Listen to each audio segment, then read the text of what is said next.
du 12 octobre prochain. Bonjour. Bonjour à vous, Monsieur Jules Lebeau. Bonjour à vos nombreux auditeurs que je retrouve avec grand plaisir. Vous savez sans doute à quel point je suis nostalgique de ce studio.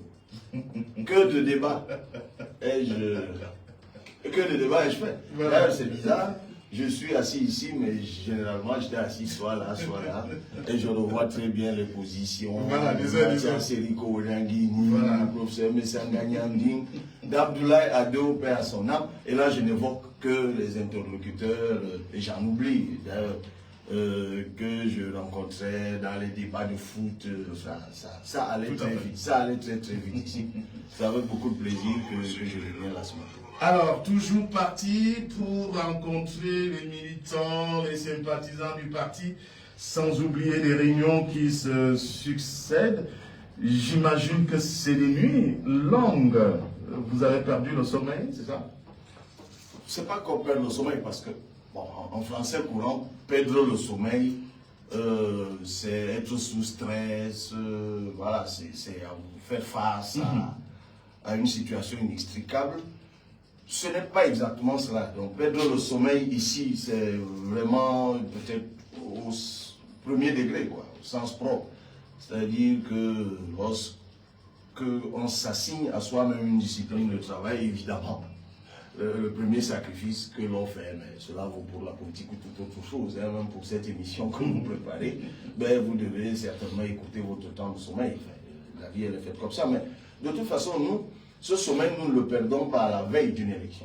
Je le dis tout de suite, parce que les veilles des élections, que ce soit locales, notamment présidentielles, c'est aussi des moments de floraison, de nouveaux visages, des gens qui se font une idée très j'ai envie de dire, très éloignée de la réalité de l'élection présidentielle. Donc nous sommes entrés en préparation de l'élection présidentielle du 12 octobre 2025, dès le lendemain de la précédente élection, dès le lendemain de l'élection de 2018. Donc, le Cabral Libi qui va à l'élection présidentielle de 2025, c'est une candidature autour de laquelle on peut greffer ou annexer trois choses. Lesquelles? D'abord, une discipline de travail pour l'implantation du parti.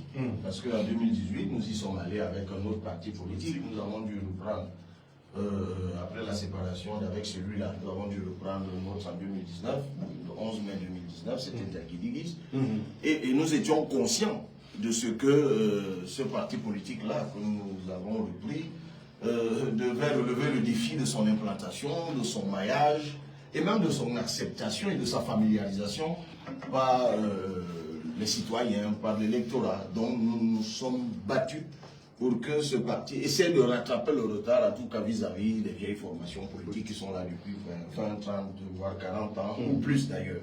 Et nous y avons travaillé avec dévouement, même si effectivement ceux qui sont bien renseignés du travail que nous abattions ont décidé de nous opposer une persécution comme on en a rarement vu dans ce pays, qui a duré 2 ans depuis l'interdiction de notre congrès dit de l'envol de Kribi en décembre 2023, jusqu'à ce que nous remportions pour la septième fois une victoire du travail parlementaire.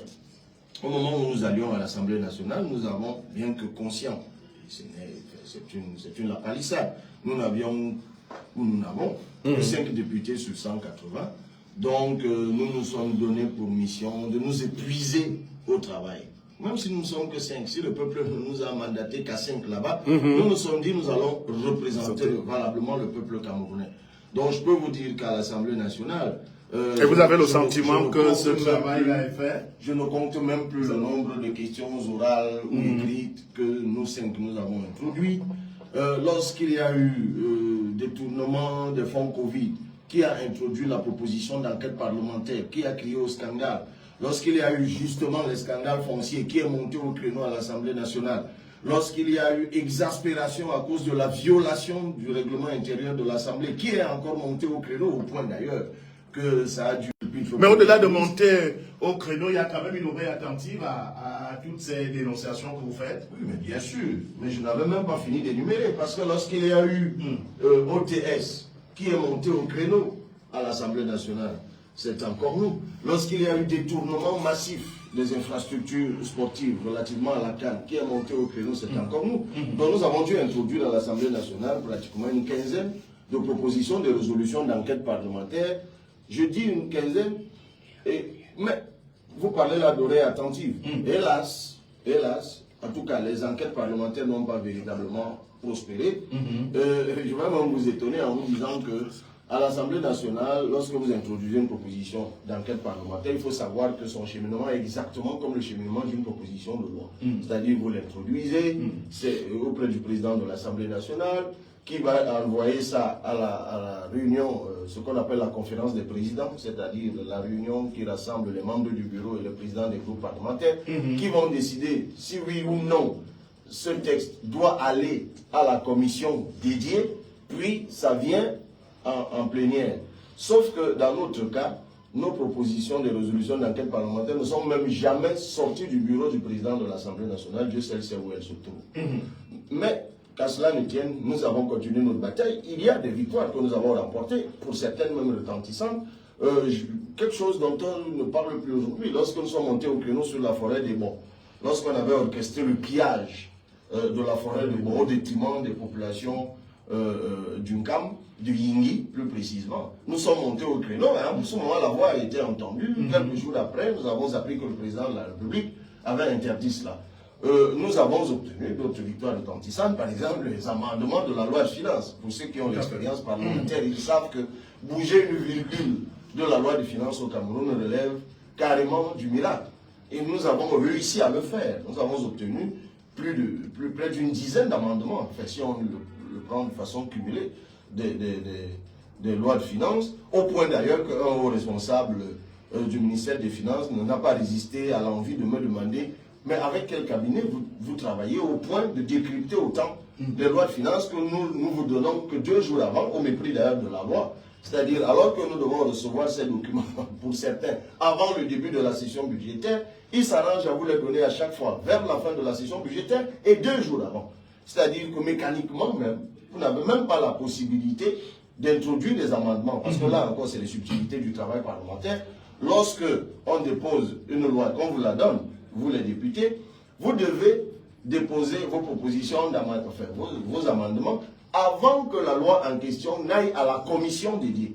Et bien je vais vous dire, comme ils introduisent les lois de finances, généralement vers la fin de la session, donc il n'y a plus de temps matériel. Qu'est-ce qu'ils font? C'est qu'ils vous déposent la loi de finances, je dis n'importe quoi, un lundi, et on vous informe que cette loi sera transférée à la commission des finances le lendemain, à midi ou à 14 h. Donc du coup, cette loi qu'on vous donne le lundi, dans les 9h-10h, vous avez intérêt à travailler dessus pour qu'avant 12 h le lendemain, vous ayez introduit vos amendements, parce que si vous le faites après, ce n'est plus recevable. Ça, c'est la loi qui le dit, la loi portant le règlement intérieur. Donc vous vous doutez bien que lorsque nous recevons une loi de finances qui fait des milliers de pages, avec les rapports qui vont avec, d'ailleurs, on ne les donne plus maintenant sur papier, on nous les donne maintenant dans des tablettes, parce que c'est tellement volumineux. Imaginez-vous la charge de travail qui peut être celle de nos équipes. C'est, comme vous l'avez dit, nous perdons vraiment le sommeil sur ce coup-là, parce que nous sommes obligés de nous repartir le travail de le faire. Donc c'est avec beaucoup de plaisir, d'enthousiasme, de dévouement, d'engagement, que nous, à l'Assemblée nationale, avons essayé de représenter valablement les Camerounais que nous y ont mandatés. Merci. Alors, c'est pour planter le décor, hein, le temps pour nous de vous donner l'équipe de production de cette émission. Alors, il s'appelle René V, il est aux commandes techniques, il s'occupe également de la réalisation. La supervision générale de ce programme est assurée par Grégoire Mbilanzana. Jules Lebon. Je suis à ce micro de présentation. Madame, monsieur, bonjour et bienvenue.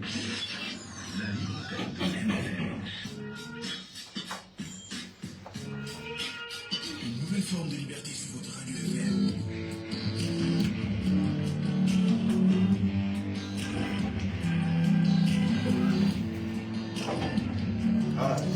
Alors, invité sur le plateau de Magique Attitude ce vendredi, Cabral Libi, président national du PCRN, candidat à l'élection présidentielle du 12 octobre prochain. Alors, peut-être pour fixer les auditeurs qui nous écoutent en ce moment, avant d'aborder votre programme, quelles sont les principales, quelques principales raisons qui motivent votre candidature à l'élection présidentielle du 12 octobre? Je suis porteur d'une vision. Le Cameroun qui protège et qui libère les énergies. Cette vision, nous l'avons déclinée dans un manifeste, le manifeste de la rupture et du progrès. Mais ça ne répond pas directement à votre question. Monsieur Jules Lobo, ce qui me motive à me lancer à cette élection, c'est l'indignation qui me ronge.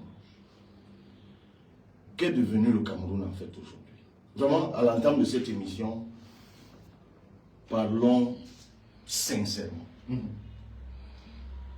Nous sommes aujourd'hui dans un pays passant.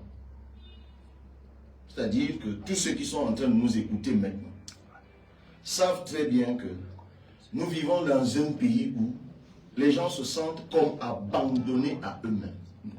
C'est à peine parfois si on se demande s'il y a encore un État qui existe et qui peut nous servir de recours, de secours, d'abri. Nous sommes tous victimes de toutes sortes d'abus. Nous sommes tous victimes du délaissement. Nous sommes tous victimes de ce que j'appelle parfois, d'aucuns trouvent exagéré, la bordélisation de l'État. Parce que là, vous allez dire c'est un plaidoyer pro-domo, mais juste exemple pour exemple. Je parlais à l'entame de cette émission, en fait, tout à l'heure, de la persécution dont nous avons été l'objet.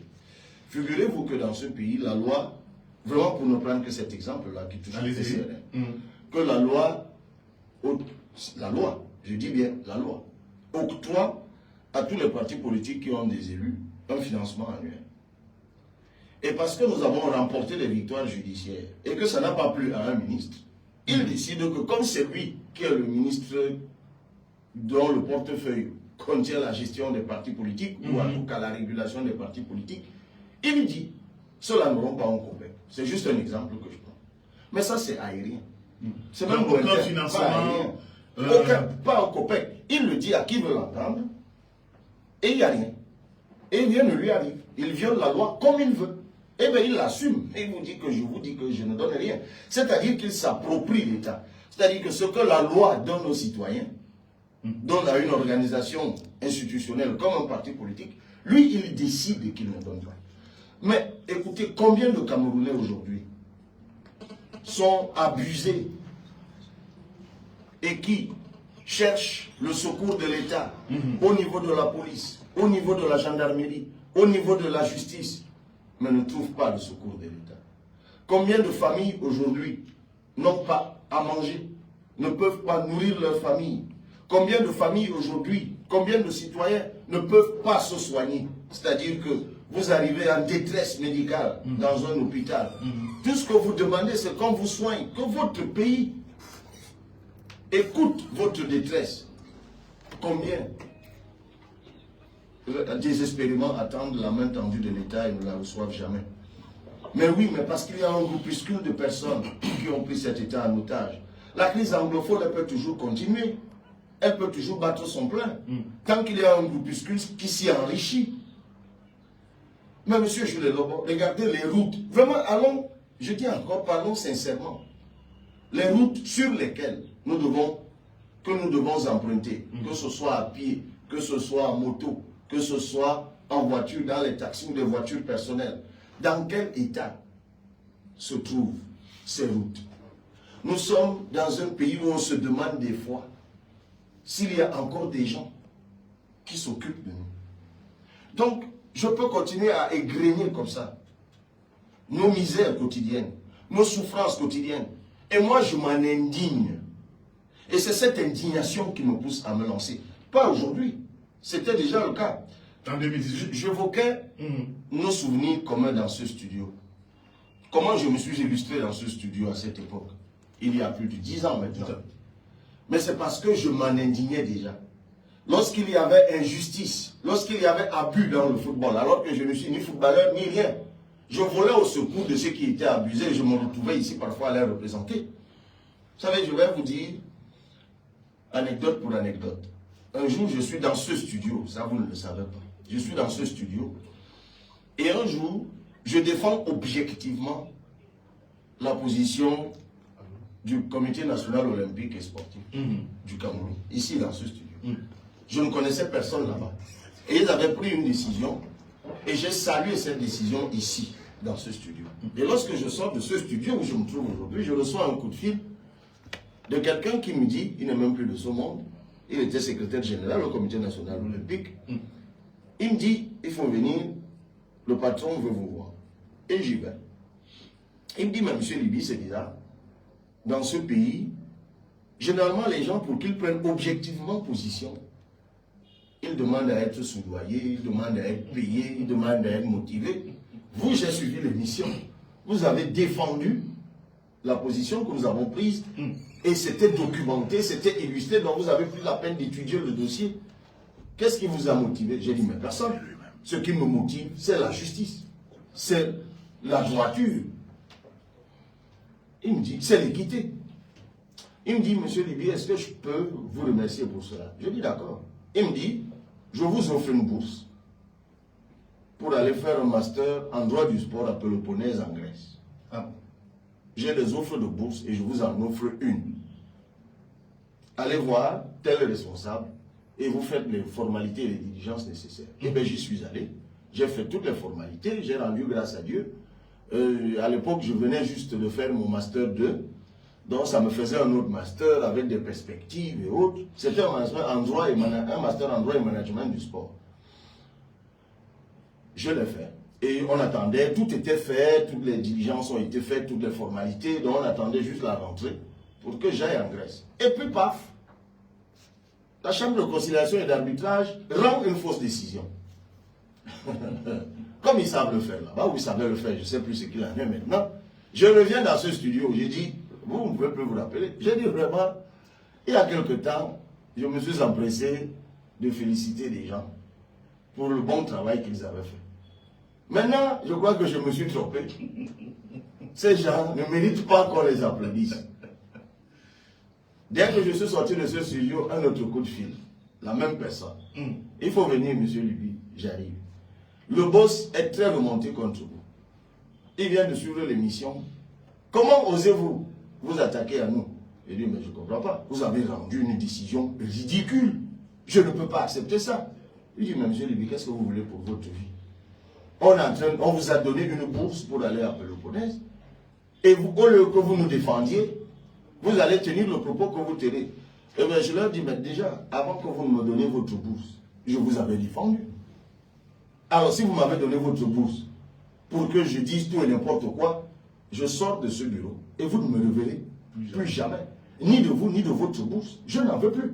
Donc comme je m'en vais là, ce n'est pas vous qui m'avez envoyé à l'école, c'est mon père qui m'a envoyé à l'école, ce n'est pas vous, votre bourse qui m'a fait soutenir mon master 2 à soi. Donc s'il vous plaît, je ne reviens plus. Et le monsieur croyait que je blaguais. Je lui ai dit, dites à votre patron que cette bourse donnée à quelqu'un d'autre. Et bien je suis parti. Ils m'ont rappelé par la suite, non, vraiment, j'ai dit, je ne veux plus. On ne me fait pas du chantage pour ce genre de choses. Alors ça c'était une digression, c'était une anecdote. Juste pour répondre, pour enrichir la réponse à la question que vous m'avez posée, pour vous dire que moi ce qui me motive, c'est l'indignation. Quand je vais en tournée dans la partie septentrionale et je rentre dans une salle de classe où les enfants sont assis sur des troncs d'arbres, lorsque je roule 8 heures entre Garoua et Ngaoundéré, lorsque je vois la couleur de l'eau qui sort de mon robinet, monsieur Jules Delabo, je me dis, je ne peux pas vivre ça et ne rien faire. Je suis conscient des limites qui peuvent être les miennes, des faiblesses qui peuvent être les miennes, notamment face à ceux contre qui je me lève. Mais je me dis, je ne suis pas seul. Il y a des hommes et des femmes qui écoutent, des hommes et des femmes qui vivent ce que je vis. Mais moi, je vais me lever. Ceux d'entre eux qui vont accepter de m'accompagner, bon, ils vont m'accompagner. Et c'est ce qui fait que nous faisons notre bonhomme de chemin depuis 2017. Alors, et votre idéologie, vous la basez sur ce que vous appelez le fédéralisme communautaire. Comment vous pensez réorganiser, restructurer l'État? En simple, supprimer les 10 régions actuelles, transformer les 58 départements en régions, puis autonomiser les régions. Et parce que pour nous, la configuration des départements est communautaire. ceux qui ont découpé les circonscriptions administratives au Cameroun, ils ont mis du bon sens. Le découpage des communes, à bien des égards, respecte les limites d'établissement territorial des ethnies. C'est pour cela que, lorsque vous dites par exemple, je vais à Douala, c'est exactement comme si vous disiez, je vais à Moum. Moum, c'est une ethnie du nord-ouest, dans le département du Boyo, plus précisément. Boyo Division, pour dire en anglais. Quand vous dites je vais à Bafia, c'est comme si vous disiez je vais à Eton. Donc en fait, dans ce pays, il y a des villes qui portent les noms des ethnies. Simplement parce qu'on a baptisé ces communes en leur affectant le nom du groupe sociologique qui était établi à cet endroit. Cela vaut pour Bafang, pour Bafoussam, ainsi de suite, ainsi de suite. Ce n'est pas général, hein, ce n'est pas systématique partout. Puis vous avez les départements qui sont de deux ordres. Vous avez des départements monoethniques. Je pourrais prendre le cas par exemple du Fundi. C'est le Segundo, département du Fundi. Je pourrais prendre le cas du Fouli. C'est le Douala. Dans le cas de Douala d'ailleurs, en segmentant, on a juste à ajouter des numéros ordinaux. Douala premier. Douala ordinaux. Douala premier, Douala deuxième, Douala troisième. On aurait pu aussi, dans l'Union reculée, plutôt que d'avoir des écarts, on aurait bien pu dire Bassa premier, Bassa deuxième, Bassa troisième, jusqu'à Bassa dixième, puisqu'il y a 10 communes là-bas. Donc vous avez des départements qui sont monoethniques, mais vous avez aussi des départements qui sont cette fois communautaires. Parce que ce que nous appelons donc communautaire, c'est un ensemble d'ethnies voisines par l'histoire, par la tradition, par la sociologie, par l'anthropologie, mais ne partageant pas la même langue. Parce qu'il faut savoir que ce qui fait l'ethnie au Cameroun, c'est la langue.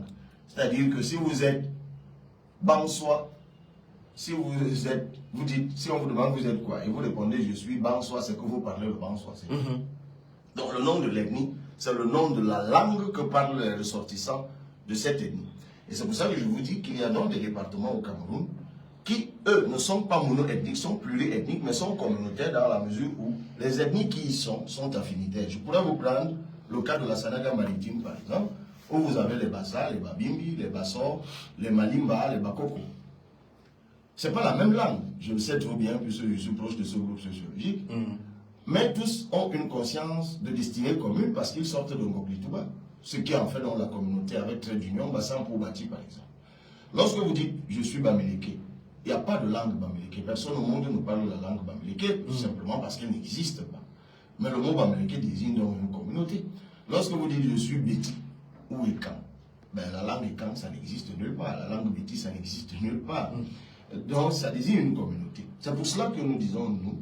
Donc, pour vous, c'est une reconnaissance pour ces communautés-là. Mais exactement cela. C'est exactement cela. Dieu n'était pas fou pour parler prosaïquement de créer un pays de diversité, celui qu'est le Cameroun.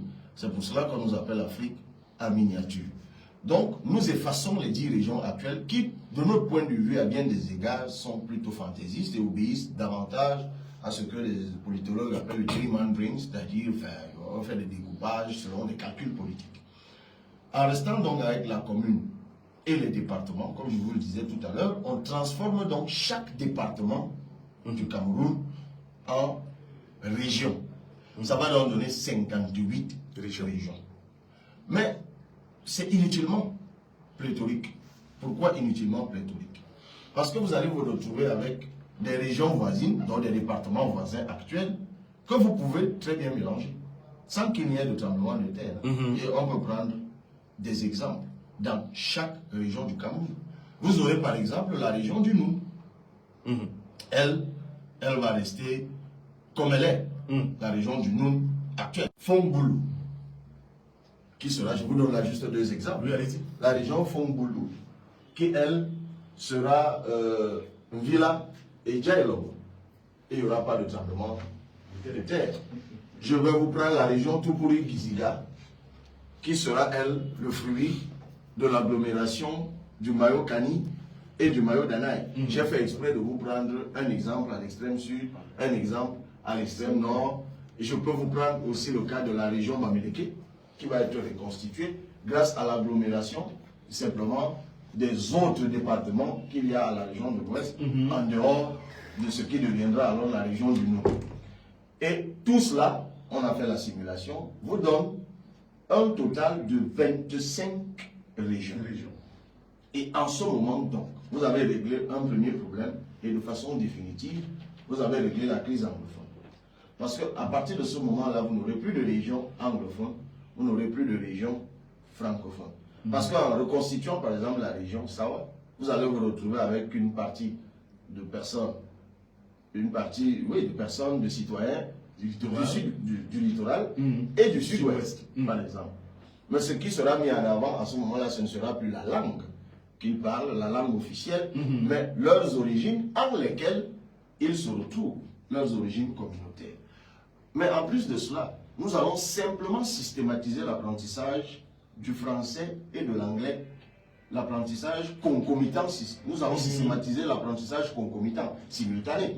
C'est-à-dire, il suffira, une fois que je suis élu le 12 octobre 2025, que je décrète que rentrée scolaire 2026-2027, dès la maternelle, tous les élèves du Cameroun vont apprendre au même moment le français et l'anglais. Je vous donne rendez-vous 20 ans plus tard, vous aurez une nouvelle génération qui sera totalement bilingue, qui à l'école fera les mathématiques en anglais le matin et la géographie le soir en français. Ça ne leur posera strictement aucun problème.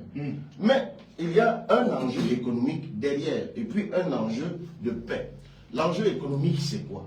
Et c'est là le nœud même, le cœur de métier de notre projet. C'est que chacune de nos communautés a une spécificité. Elles sont de plusieurs ordres, ces spécificités. Elles peuvent être culturelles, elles peuvent être agricoles, elles peuvent être industrielles, elles peuvent être commerciales.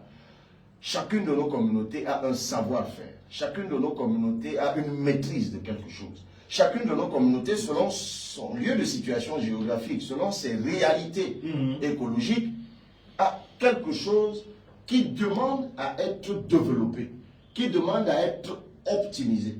C'est donc à ce moment que nous appliquons ce que nous appelons donc la décentralisation aboutie, que nous explicitons largement dans notre programme. Justement, à ce niveau, est-ce que vous ne voyez pas une menace? Non, attendez que je finisse d'expliquer, mais il n'y a absolument aucune menace. Parce qu'on va donner justement, vous savez, ça existe déjà un peu, hein, contrairement à ce que vous pensez. Je vous ai pris le cas, par exemple, de la région de l'Ouest tout à l'heure, pour ne prendre que ce cas. La région de l'Ouest aujourd'hui a 7 ou 8 départements, je crois. Lorsque vous enlevez le département du Noun, qui va devenir une région, les 7 autres, c'est la communauté Bamileke. Prenons le cas de la région du Sud. La région du Sud a 4 départements. 2 d'entre eux, 3 d'ailleurs, j'ai dit 2 et demi sur les 4. C'est bien une communauté. La communauté Fambeti. Parce qu'à l'océan, d'ailleurs 3 et demi, j'allais dire, c'est 3 et demi sur 4.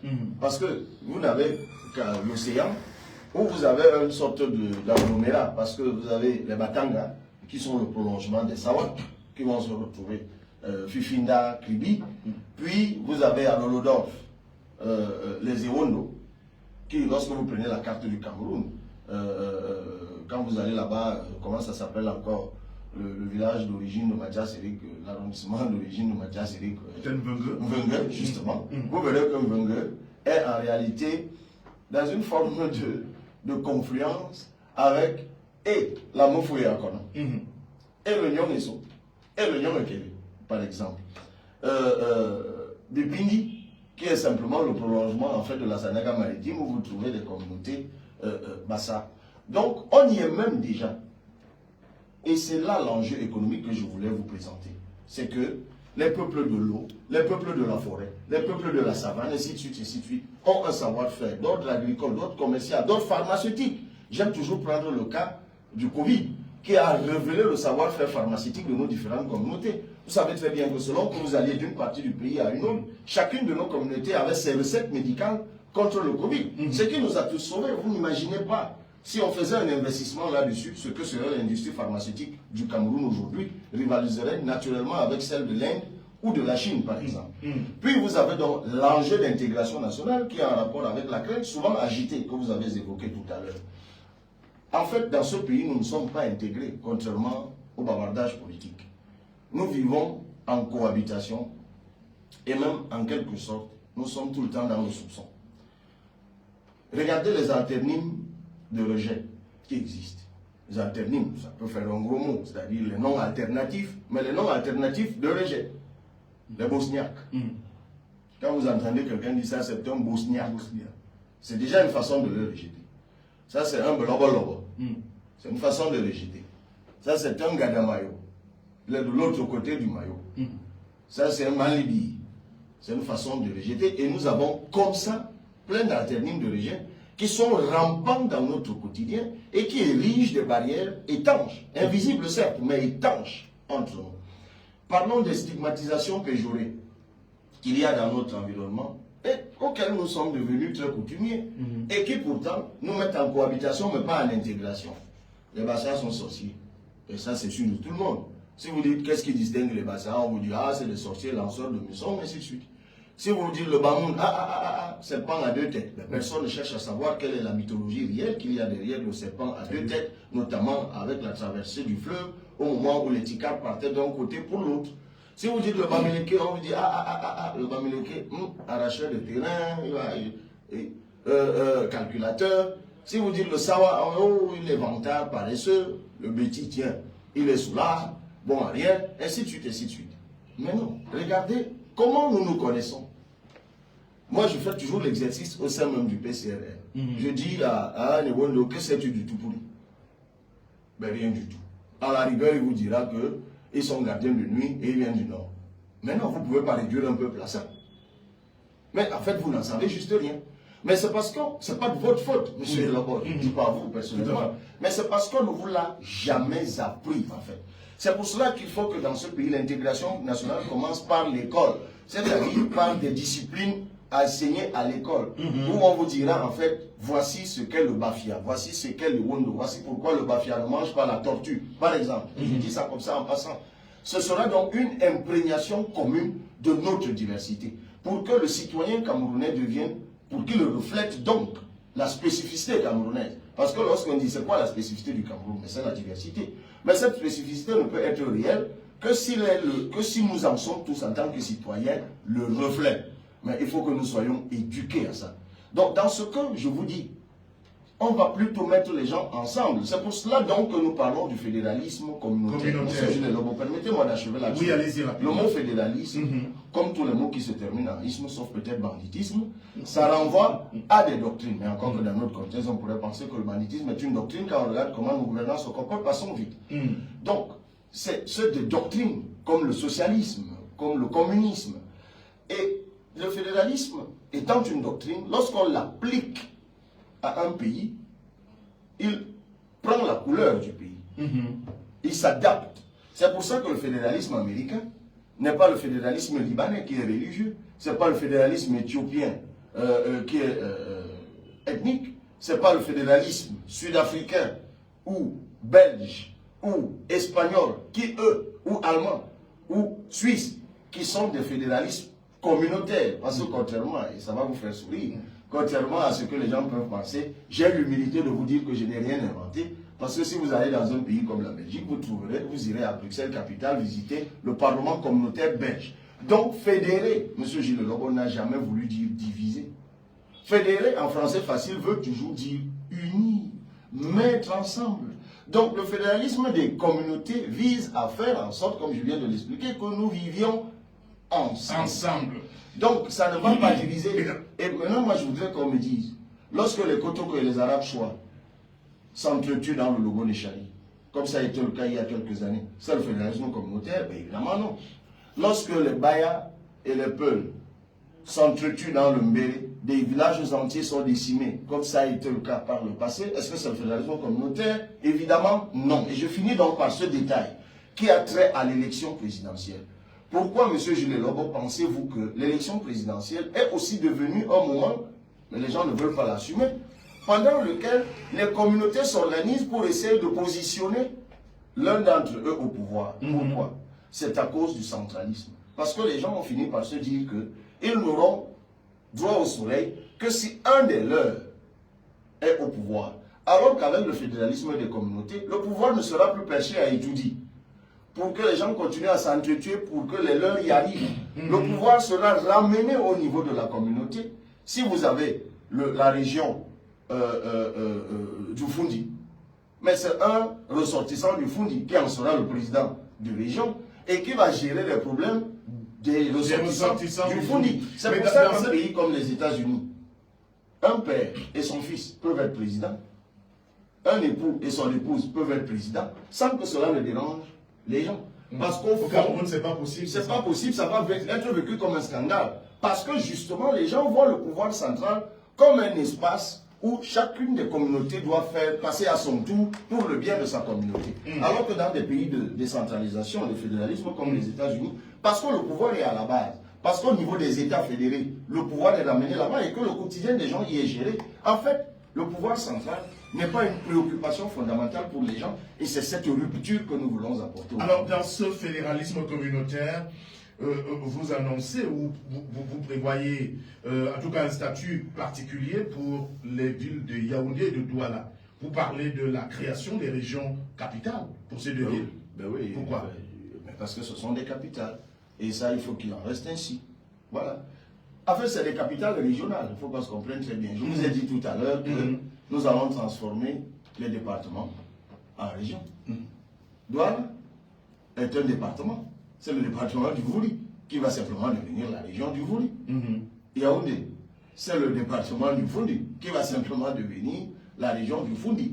Mais la particularité avec la région du Vouli et la région du Fundi, c'est que dans le travail d'agglomération que nous allons faire, que je vous ai explicité tout à l'heure, où nous allons mettre ensemble les régions, ex-départements voisins qui sont affinitaires par l'histoire, la sociologie, l'anthropologie, la tradition, nous n'allons pas le faire avec les régions capitales parce que pour nous, Douala, comme Yaoundé, j'ai envie de dire Bouéa, par exemple aussi, Garoua, par exemple aussi, ce ne seront d'ailleurs pas que les Douala et Yaoundé ne seront pas les seules régions capitales. Il y a un certain nombre d'agglomérations dans notre pays qui ont une charge historique importante par rapport avec le parcours colonial ou néocolonial qui a été celui du Cameroun. Il y a des charges historiques qui pèsent tellement sur ces cités qu'il faut qu'il en reste ainsi pour que les nouvelles générations en soient toujours connectées. Alors, on va certainement prendre les premières réactions au téléphone des auditeurs qui ont certainement des questions à poser à notre invité. Je vous rappelle les codes d'accès 242 06 81 24 et le 696 25 83 56. Je reprends 242 06 81 24 696 25 83 56. On prend la pub certainement et on revient pour la suite de l'entretien avec notre invité ce matin. C'est le président Cabral Libi, président national du PCRN, candidat à l'élection présidentielle du 12 octobre prochain. La rentrée scolaire approche et avec elle son lot de stress. Cette année encore, EcoBank vous facilite la vie avec son réseau de points express. Avec plus de 1000 points express à travers le Cameroun, nos partenaires vous offrent des services bancaires à proximité de chez vous. Paiement des frais de scolarité, dépôt et retrait en compte, recharge des cartes prépayées, paiement des factures et bien plus encore. Gagnez du temps et évitez les longues files d'attente. Avec les points express EcoBank, le paiement des frais de scolarité n'a jamais été aussi simple. Un meilleur choix pour une rentrée scolaire sans stress. EcoBank, la banque panafricaine. The time is 9 p.m. At Orange Money, benefits from 1% with insurance charges Pour for ceux the qui sont last connectés, vivent aussi la publicité. Orange Money. C'est Magic FM qui gagne. Ouais, c'est Magic FM qui gagne. Voilà, vous êtes à l'écoute de Magique Attitude ce vendredi avec notre invité, le président Cabral Libi, candidat à l'élection présidentielle du 12 octobre prochain. Alors, on va prendre quelques réactions au téléphone déjà. C'est Ibrahim qui nous appelle. Bonjour. Ibrahim au bout du fil, bonjour. On n'a pas Ibrahim à l'antenne. Oui, Ibrahim, est-ce que vous m'entendez?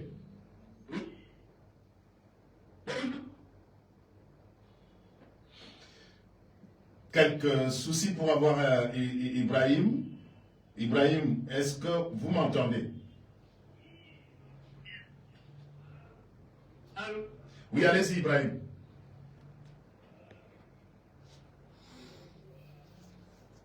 On va retrouver Ibrahim tout à l'heure.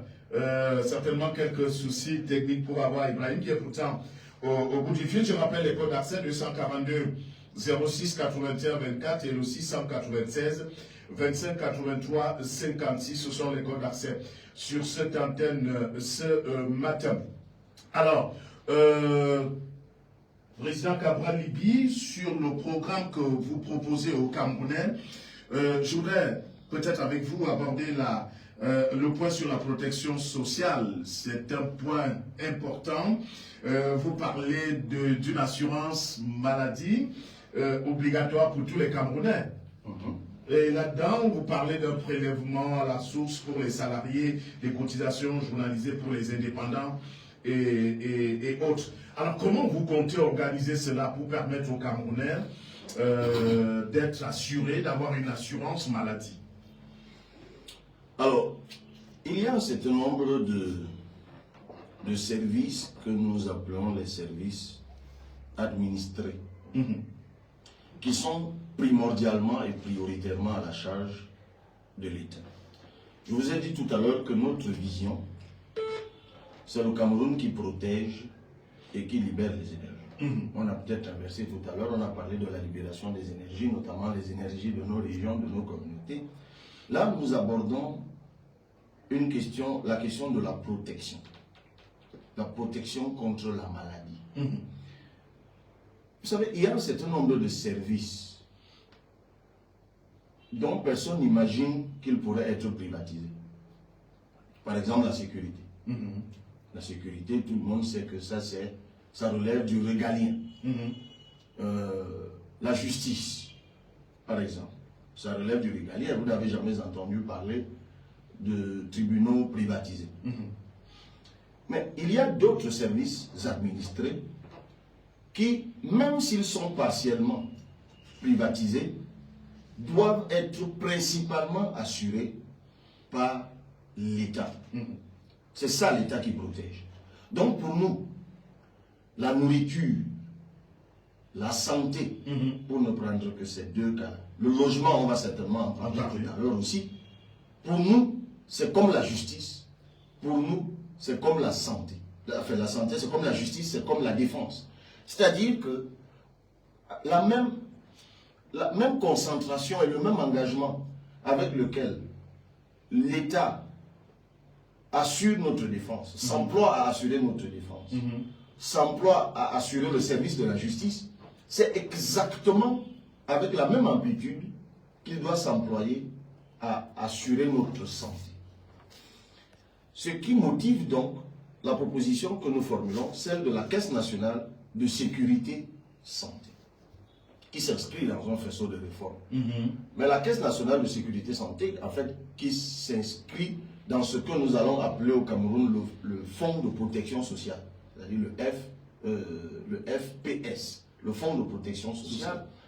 Et c'est donc dans ce fonds, c'est un appendice de ce fonds de protection sociale qu'est la Caisse nationale de sécurité santé. Elle s'inspire simplement, j'ai envie de dire, du crédit téléphonique. Vous savez, le téléphone que vous avez devant vous, pour passer un coup de fil avec ce téléphone, vous devez déjà y avoir mis du crédit. Tout à fait. C'est ce qu'on appelle le prepaid. S'il n'y a pas de crédit dans votre téléphone, vous ne pouvez pas appeler. C'est vrai qu'il y a des gens qui ont des abonnements spécifiques qui leur permettent d'appeler d'abord et ils paient la facture après. Mais je parie, assis dans votre studio ici sans avoir fait un sondage, que 90% au moins, voire 95% de ceux qui ont des téléphones, ils mettent d'abord du crédit avant d'appeler. Le Cameroun, c'est un pays où les frais de santé sont estimés, les frais de santé, c'est-à-dire l'argent que nous dépensons par an pour nous soigner, sont estimés à un peu moins de 1000 milliards. Pour tout de suite. Nous suggérons donc un modèle où vous avez déjà payé à l'avance pour votre santé, pour vos soins. De telle sorte que le jour où vous tombez malade, vous allez simplement et on vous soigne. Parce que de toute façon, pour qu'on vous soigne, il faut qu'il y ait de l'argent. Parce que ce service doit être rémunéré. Il y a des médicaments qu'il faut payer. Il y a des gens qui vous soignent, qui ont fait leurs études, qui sont employés, qu'on appelle les médecins spécialistes et tout ce que vous voulez, qui doivent être payés. Il y a une enceinte où vous pourriez être hospitalisé, ou en tout cas on doit vous accueillir, qui s'appelle hôpital, qui doit être équipé, ainsi de suite, qui doit être entretenu. Donc il faut qu'il y ait à l'avance de l'argent. Une partie donc de cet argent va être tirée de nos contributions fiscales. On va peut-être aborder tout à l'heure la question de la fiscalité et comment nous voulons la réformer. Donc ça va être tiré une bonne partie, et c'est ce que nous appelons dans notre offre politique la fonction sociale de l'impôt. Il faut que les gens arrêtent de se dire, pour le moment c'est le cas, qu'ils payent des impôts mais ne voient jamais ce que cet impôt fait dans leur vie. Puisque, comme je le disais à l'entame, ils n'ont pas de route, ils n'ont pas d'hôpitaux, ils n'ont pas d'école. Et du coup d'ailleurs ça crée une forme d'incivisme fiscal, parce que les gens se disent, pourquoi continuer à payer pour enrichir une poignée? Donc, dans la politique de la fonction, dans l'idée de la fonction sociale de l'impôt, justement, une partie de la fiscalité servira à renflouer cette caisse. Maintenant, l'autre partie sera donc la contribution individuelle de chaque citoyen selon ce qu'il gagne. Selon ce qu'il gagne. C'est pour ça que nous parlons même de prélèvement de cotisations journalisées. C'est-à-dire que pour des gens, par exemple, qui font des métiers où leur chiffre d'affaires est journalier, on va mettre en place un dispositif qui leur permettra de donner leur cotisation par rapport à ça. C'est-à-dire même si ce n'est que 200 francs, même si ce n'est que 100 francs, mais on va mettre en place un dispositif qui fait que quand vous avez fini votre journée, ben, vous allez verser vos 200 francs. Donc tout le monde ça ne va aussi, ça pas payer. concerne nos grands-parents qui vivent dans l'arrière-pays. Non, seront exceptés. Non, bien sûr que ça va concerner l'arrière-pays, mais seront exceptés les personnes âgées, évidemment les enfants, et les personnes qui n'ont pas de revenus, tout naturellement. Et c'est là où le débat devient intéressant, parce que lorsqu'on dit les personnes n'ayant pas de revenus, beaucoup de personnes se croient concernées. Mais en fait, attention, beaucoup de personnes dans ce pays ont du revenu, même s'ils se font appeler chômeurs. C'est parce que dans notre contexte, et j'espère vraiment qu'on va en parler tout à l'heure, 90% de notre économie est dans l'informel. 90%. C'est-à-dire qu'il y a 90% de l'activité économique qui échappe simplement à la comptabilité nationale. Parce que les métiers ne sont pas conventionnés. Tout simplement. Il y a plein de gens qui mènent des activités, qui gagnent de l'argent. Mais l'État ne sait pas ce qu'ils font, ne sait pas ce qu'ils gagnent. Et du coup, les contributions qu'ils pourraient apporter au fonctionnement de l'État, ben, l'État ne peut pas les capter. C'est pour cela que cette proposition que nous faisons va même permettre autre chose, de formaliser l'économie camerounaise. Parce que le dispositif va obliger chaque Camerounais à dire ce qu'il fait. Mais comment on va obliger les gens? Non, on ne va pas mettre la police pour suivre les gens en leur disant allez souscrire à la Caisse nationale de sécurité santé. Non. Le dispositif que nous avons mis en place est très simple. C'est qu'on va subordonner tout service public à la présentation de sa carte de souscription à la Caisse nationale de sécurité santé. Donc, en d'autres termes, si vous vivez sans jamais demander un service public, vous ne serez pas obligé. Vous ne serez pas obligé. Vous pouvez décider de vivre en marge de l'État. Il n'y a pas de problème. Mais vous voyez mal, je vous vois mal vivre sans demander un service public. Parce que voici les rentrées. C'est un service public que vous allez demander. Si vous avez des enfants et que vous voulez les inscrire à l'école, on va vous demander votre carte de souscription à la Caisse nationale de sécurité santé. Si vous conduisez la moto, ben, il vous faut un permis, non? Il vous faut un numéro d'immatriculation. Vous serez obligé. En fait, nous ne pouvons pas vivre sans service public. On ne s'en rend peut-être pas compte, mais nous sommes tous appelés à un moment ou à un autre dans notre vie, même pour porter plainte. Lorsque quelqu'un aura abusé de vous, la première chose qu'on va vous demander au commissariat ou à la gendarmerie, c'est que est-ce que vous êtes un citoyen correct? Est-ce que vous avez votre carte de souscription à la Caisse nationale de sécurité santé? Et on va vérifier effectivement, selon votre activité, si vous êtes à jour. Cet enregistrement va donc permettre d'enregistrer tous les Camerounais, parce qu'ils y verront de toute façon leur intérêt, donc ils le feront volontiers. Ça permettra d'enregistrer tous les Camerounais et de savoir ce que chaque Camerounais fait, ce qui permettra donc de conventionner les métiers, de dresser la liste des métiers. Parce que, M. Gilles Eloba, il faut aussi qu'on cesse de penser que dans un pays, tout le monde peut faire tout ce qu'il veut. On ne peut pas continuer comme ça. Chaque métier, je dis bien chaque métier, sans exception, dans ce pays, devra au préalable faire l'objet d'une certification. Même si c'est une certification d'une semaine. Je vous dis que même pour creuser le puits, pour dire que je suis creuseur de puits, il va falloir une certification. Parce que même le creusage de puits, c'est un métier. Avant d'arriver à creuser les puits avec des foreuses et tout le reste, il y a même une façon de creuser le puits. Parce que c'est du travail. Et vous êtes rémunéré parce que vous creusez le puits. Vous verrez d'ailleurs pourquoi plus loin, mais ça rentre d'ailleurs dans la politique de protection sociale. Pourquoi nous ramenons le SMIC à 140 000 francs? En fait, ça veut dire que pour nous, le SMIC de l'heure, c'est 1000 francs CFA. Donc, voilà le modèle de Caisse nationale de sécurité santé que nous mettons en place, qui va même régler le problème de l'informalisation de notre économie. On saura qui fait quoi, qui travaille où, qui habite où. Ça va même aussi amorcer le règlement du problème de l'adressage, qui est fondamental pour notre économie. Et en ce moment-là, chaque Camerounais donnera ce qui est proportionnel à ce qu'il fait. Donc vous aurez le régime des salariés et le régime des non-salariés. D'accord, on va prendre quelques réactions au téléphone. D'abord Ibrahim. Ibrahim, est-ce que vous m'entendez? Oui. Voilà, vous êtes à l'antenne Ibrahim et nous vous écoutons. Bonjour. Bonjour président Cabral. Bonjour monsieur Ibrahim.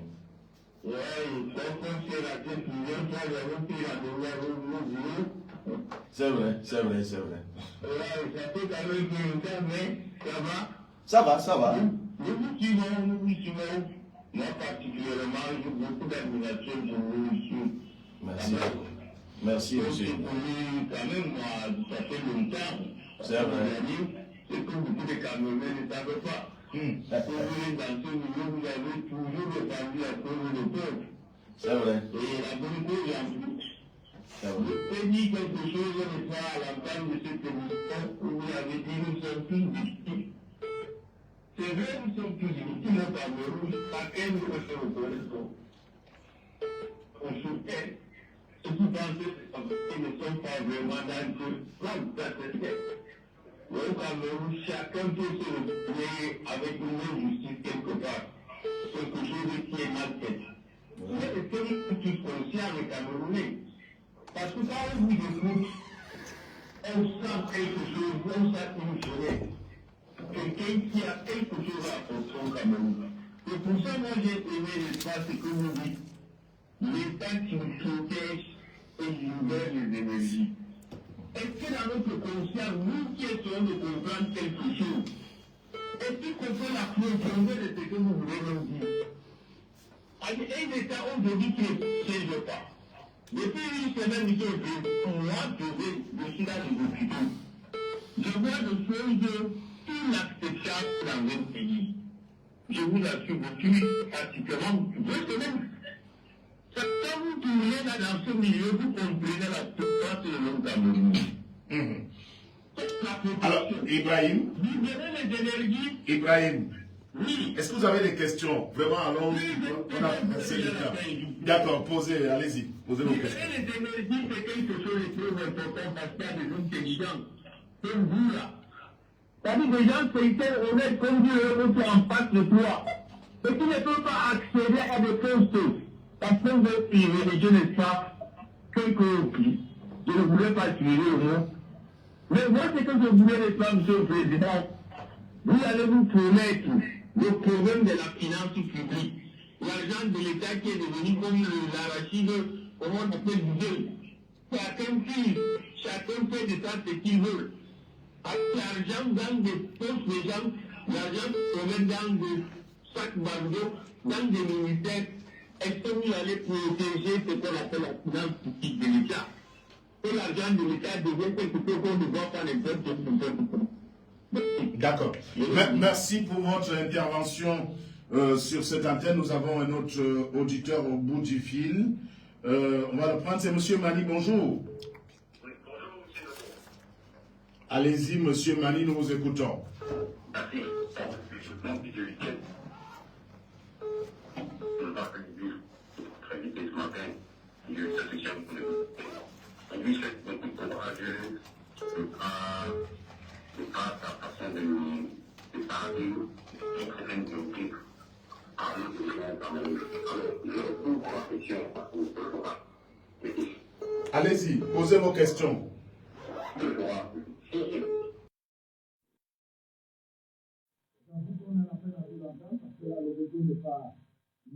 n'est pas stable de cette manière. Est-ce que vous pouvez nous dire ce qui fait? Alors, ça, c'est là où on a fait la sortie. On va prendre quelqu'un de. Comment on a sorti l'appel? Comment on dit? Bonjour Thomas. Allô? Oui, je vous prie.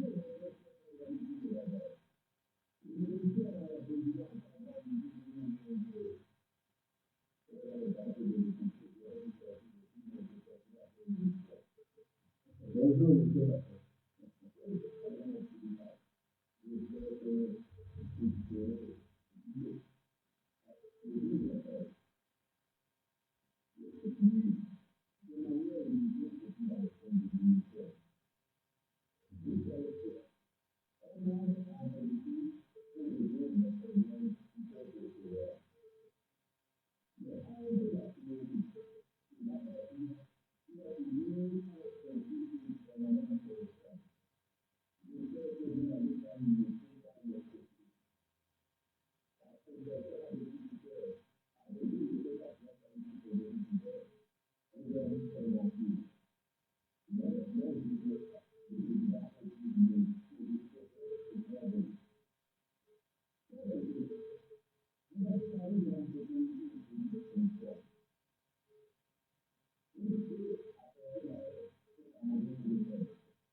Merci pour vos questions. Bonne journée à vous, Thomas Lacroix. Au téléphone, bonjour. Bienvenue à l'antenne. Comment vous appelez? Maintenant, vous avez la parole.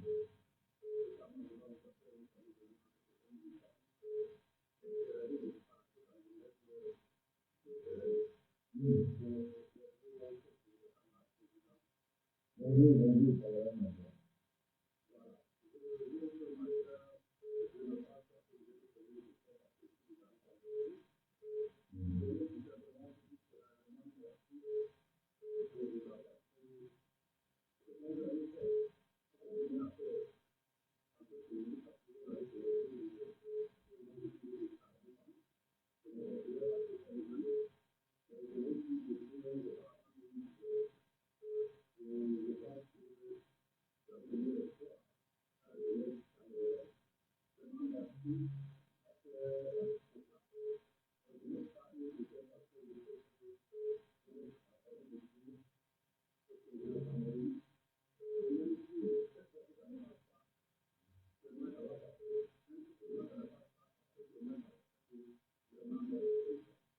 D'accord, Madoua, merci, bonne journée, bon week-end à vous. Monsieur, on a bonjour. Bienvenue à l'antenne de Touton.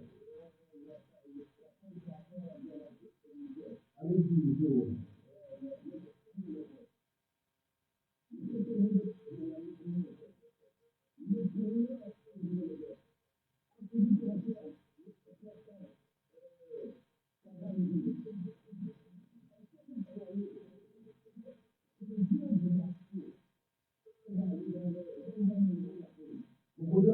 Vous posez la question à qui? Allez-y, allez-y. D'accord. Allez-y.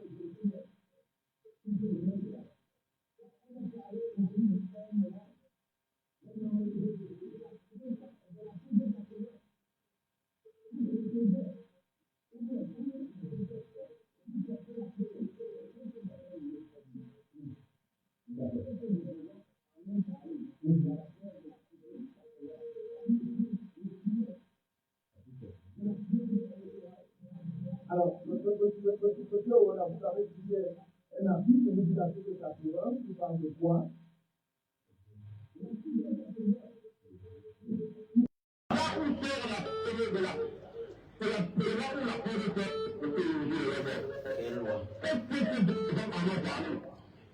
En dehors de cette proposition, il est temps de courir derrière cet article qui faisait face à la juridiction seule. Qu'est-ce qu'il allait dire? D'accord. D'accord.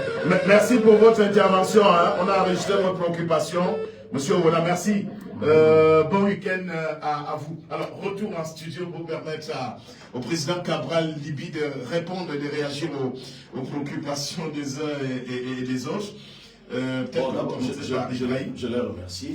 J'ai essayé de noter, donc on va y aller rapidement.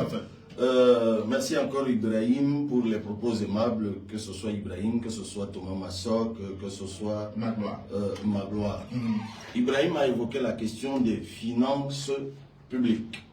Il a totalement raison. C'est une problématique qui se situe dans le prolongement de ce qu'on évoquait tout à l'heure. Un État ne peut faire des choses que s'il a de l'argent. En fait, c'est cela.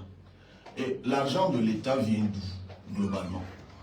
L'argent de l'État vient de la fiscalité, disons globalement, donc des contributions de vous et moi, M. Jules Lobo, des contributions de ceux qui sont en train de nous écouter. C'est-à-dire que l'activité économique, le travail, génère des revenus et l'État prélève une partie de ce que nous gagnons pour assurer les services administrés que j'évoquais tout à l'heure. L'argent de l'État provient aussi de ce que l'État vend, de ce qui nous appartient à nous tous et que l'État vend. C'est-à-dire les matières premières, l'or, le diamant, le pétrole, le bois, ainsi de suite, nos matières premières. Et Dieu sait que notre pays, le Cameroun, en a beaucoup. Et puis l'argent de l'État vient aussi des emprunts. On peut emprunter de l'argent selon que l'on est crédible ou pas. Encore que qu'on soit crédible ou pas, c'est une question de taux d'intérêt. Donc, le ventre mou du Cameroun, l'un des problèmes cruciaux du Cameroun, c'est que l'argent qui doit servir à améliorer notre quotidien, à nous donner du bien-être, est détourné. C'est la corruption. Tout ce que je viens de dire là n'est pas nouveau.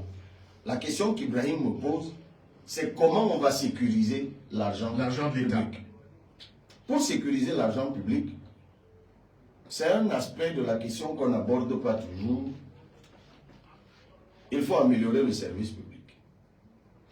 En fait, lorsque les gens, l'une des conséquences, la corruption est en fait l'une des conséquences de l'absence et de la faiblesse de l'État. Les gens ne le voient pas toujours comme ça. Figurez-vous, M. Jules Lobo, que beaucoup de gens qui volent l'argent public le volent, entre guillemets, pour la bonne cause. Ils le volent pour la bonne cause. Entre guillemets. Comment ça? C'est-à-dire qu'il y a des gens qui volent juste pour envoyer leurs enfants dans de bonnes écoles.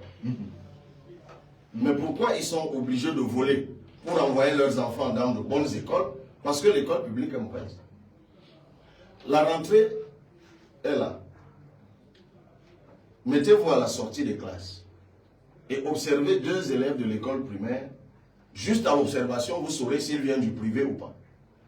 Si vous voyez un élève, la craie de la tête aux pieds, le sac déchiré, l'habit déchiré, il vient de l'école publique.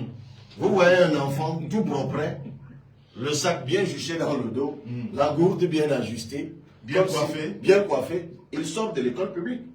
Privé. De l'école privée. En fait, aujourd'hui, la quasi-majorité des Camerounais qui sont de la classe moyenne envoient leurs enfants à l'école privée. Mais oui. Ça même de beaux noms. Les Fleurins, les Mignons, et ceci. Et parfois, je le dis juste pour faire rire, parfois le nom même de l'école publique est plus rébarbatif. École publique groupe 1B. Quand à côté, ça s'appelle les Mignons, les Limousins et tout ce que vous voulez. Oui, mais ça fait rire. Mais qu'est-ce qui empêche que dans ce pays, on renomme même nos écoles? Ça, c'est une question de forme. Qu'on donne les noms de nos héros nationaux, de nos grandes figures de la culture, de nos grandes figures de l'histoire des mathématiques, de la littérature, pour que dès l'appellation même de l'école, ça donne envie. Mais revenons à nos moutons. Beaucoup de ceux qui volent de l'argent aujourd'hui le volent juste pour aller, pour bien se soigner et bien soigner leur famille. Pourquoi? Parce que l'hôpital public est défaillant. Beaucoup de ceux qui volent aujourd'hui volent simplement parfois pour avoir un bon logement. Pourquoi? Parce que l'État, et on va y revenir tout à l'heure, est incapable d'offrir un bon logement. Je ne suis pas en train d'excuser la corruption. Absolument pas. Je ne suis pas en train de dédouaner les voleurs et les corrupteurs. Bien au contraire, je suis le premier à les dénoncer. Mais en réfléchissant à la question, je me suis rendu compte que oui, il faut de l'exemplarité, évidemment, à la tête de l'État. Il faut la sévérité dans la répression de ceux qui détournent l'argent public. Mais en fait, M. Julien Lebon, il faut déjà qu'il y ait un bon service public. Parce que lorsque les Camerounais sauront que l'État est leur abri, leur secours, leur recours, mécaniquement dans leur esprit, la chose publique va devenir la chose utile à tous et elle va devenir la chose sacrée pour tous et la légitimité d'ailleurs de la répression de celui qui y touchera sera plus forte. Donc vous pensez qu'il faut passer par l'amélioration des conditions? Ça c'est peut-être la valeur, c'est peut-être ce que j'ajoute, mais évidemment, pas seulement des agents de l'État, il faut améliorer le quotidien de tout le monde. Quand nous disons que le SMIC doit passer de 36 000 à ce qu'il est maintenant à 140 000, nous ne touchons pas que les salariés. Je rappelle que dans ce pays, nous sommes 30 millions d'habitants, dit-on par là. L'État emploie à peine 500 000 personnes. Hein. Donc, une politique qui ne serait axée que sur les salariés du public ne résolverait pas le problème. Mais évidemment, pour ceux qui sont dans le public et même pour le privé, il faut améliorer les rémunérations. Il faut, par exemple, ça c'est quelque chose de fondamental, notamment pour le secteur public, le profil de carrière.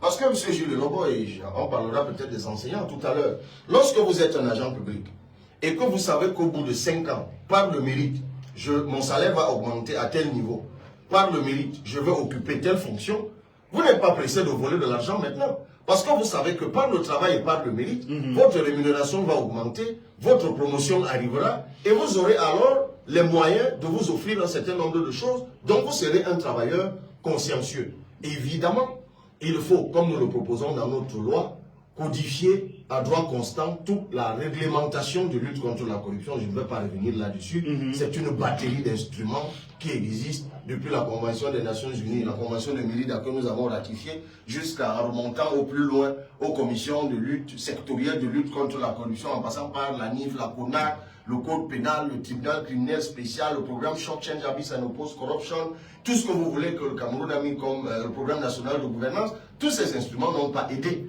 Parce qu'à la base, l'État est défaillant. Mais il faut codifier tout cela, évidemment. Simplement appliquer ce qui existe, mais surtout et surtout et surtout améliorer. Alors, il y a la digitalisation qui est importante. Il y a un instrument que nous comptons mettre en place, et ça répond à la question du frame, ce que nous appelons le SIGIFT, c'est-à-dire le système informatique de gestion intégrée de la fiscalité et des transactions économiques. L'un des problèmes de ce pays, c'est que l'argent circule de main en main. Et tant que l'argent circule de main en main, il peut se retrouver facilement dans une poche, parce que l'une des directions que la main prend généralement, c'est la poche. Donc, en digitalisant le Cameroun, en faisant en sorte qu'un instrument, nous avons déjà pris à tâche d'ailleurs dans la perspective de notre victoire avec une entreprise qui le fait sur 10 milliards de francs CFA, on a l'instrument, nous n'inventons pas la roue. Hein. Si la Côte d'Ivoire aujourd'hui a un budget, alors que la Côte d'Ivoire est un pays de niveau de développement comparable à celui du Cameroun, à 15 000 milliards de budget pour l'année en cours, alors que nous n'en sommes qu'à un peu moins de 8 milliards. 8 000 milliards, ça veut dire qu'il y a un problème. De leur côté, ils ont commencé à mettre ce système de digitalisation en place. Eux-mêmes n'ont pas inventé la route, tous les pays du monde l'ont fait. Ça participe d'ailleurs aussi du conventionnement des métiers, comme ce que j'évoquais tout à l'heure. Donc, il faut digitaliser le Cameroun, avoir une claire lisibilité de toutes les transactions économiques pour que, effectivement, les prélèvements légaux soient faits suffisamment, pour que même notre PIB augmente. Ça aussi, c'est une petite digression que je fais, parce que les gens oublient que lorsqu'on dit que le PIB du Cameroun, c'est 25 000 milliards, il n'y a rien de plus faux. Parce que ce PIB, en réalité, n'est étalonné que sur les 10% de notre économie, parce que notre économie n'est formelle qu'à 10%. Donc, je viens de donner là une batterie de mesures qui font que, de l'amélioration du service public jusqu'au renforcement de l'appareil répressif que nous allons codifier à droit constant, effectivement, il faudrait être d'une rigueur comme on n'en a jamais connu et d'une exemplarité de ceux qui dirigent comme on n'en a jamais connu pour protéger la fortune publique dont nous aurons tous besoin pour que l'État, comme le souhaitait Ibrahim, soit vraiment un État qui protège. Alors, il y avait les questions de Thomas Masson. Alors, Thomas a évoqué le fossé entre la théorie et la pratique. Gouverner, ce n'est pas mentir, Thomas. Gouverner n'est vraiment pas mentir. Si gouverner était mentir, vraiment ça se saurait. Il y a plein de pays, on n'est pas obligé de ne prendre que de mauvais exemples. Il y a plein de pays dans le monde qui sont ce qu'ils sont aujourd'hui parce que des gens habités d'une vision, armés d'un projet, ont pris les rênes de ces pays-là et ont fait ce qu'ils avaient promis de faire. Oui, il y a des contraintes dans tout ce qu'on fait dans la vie.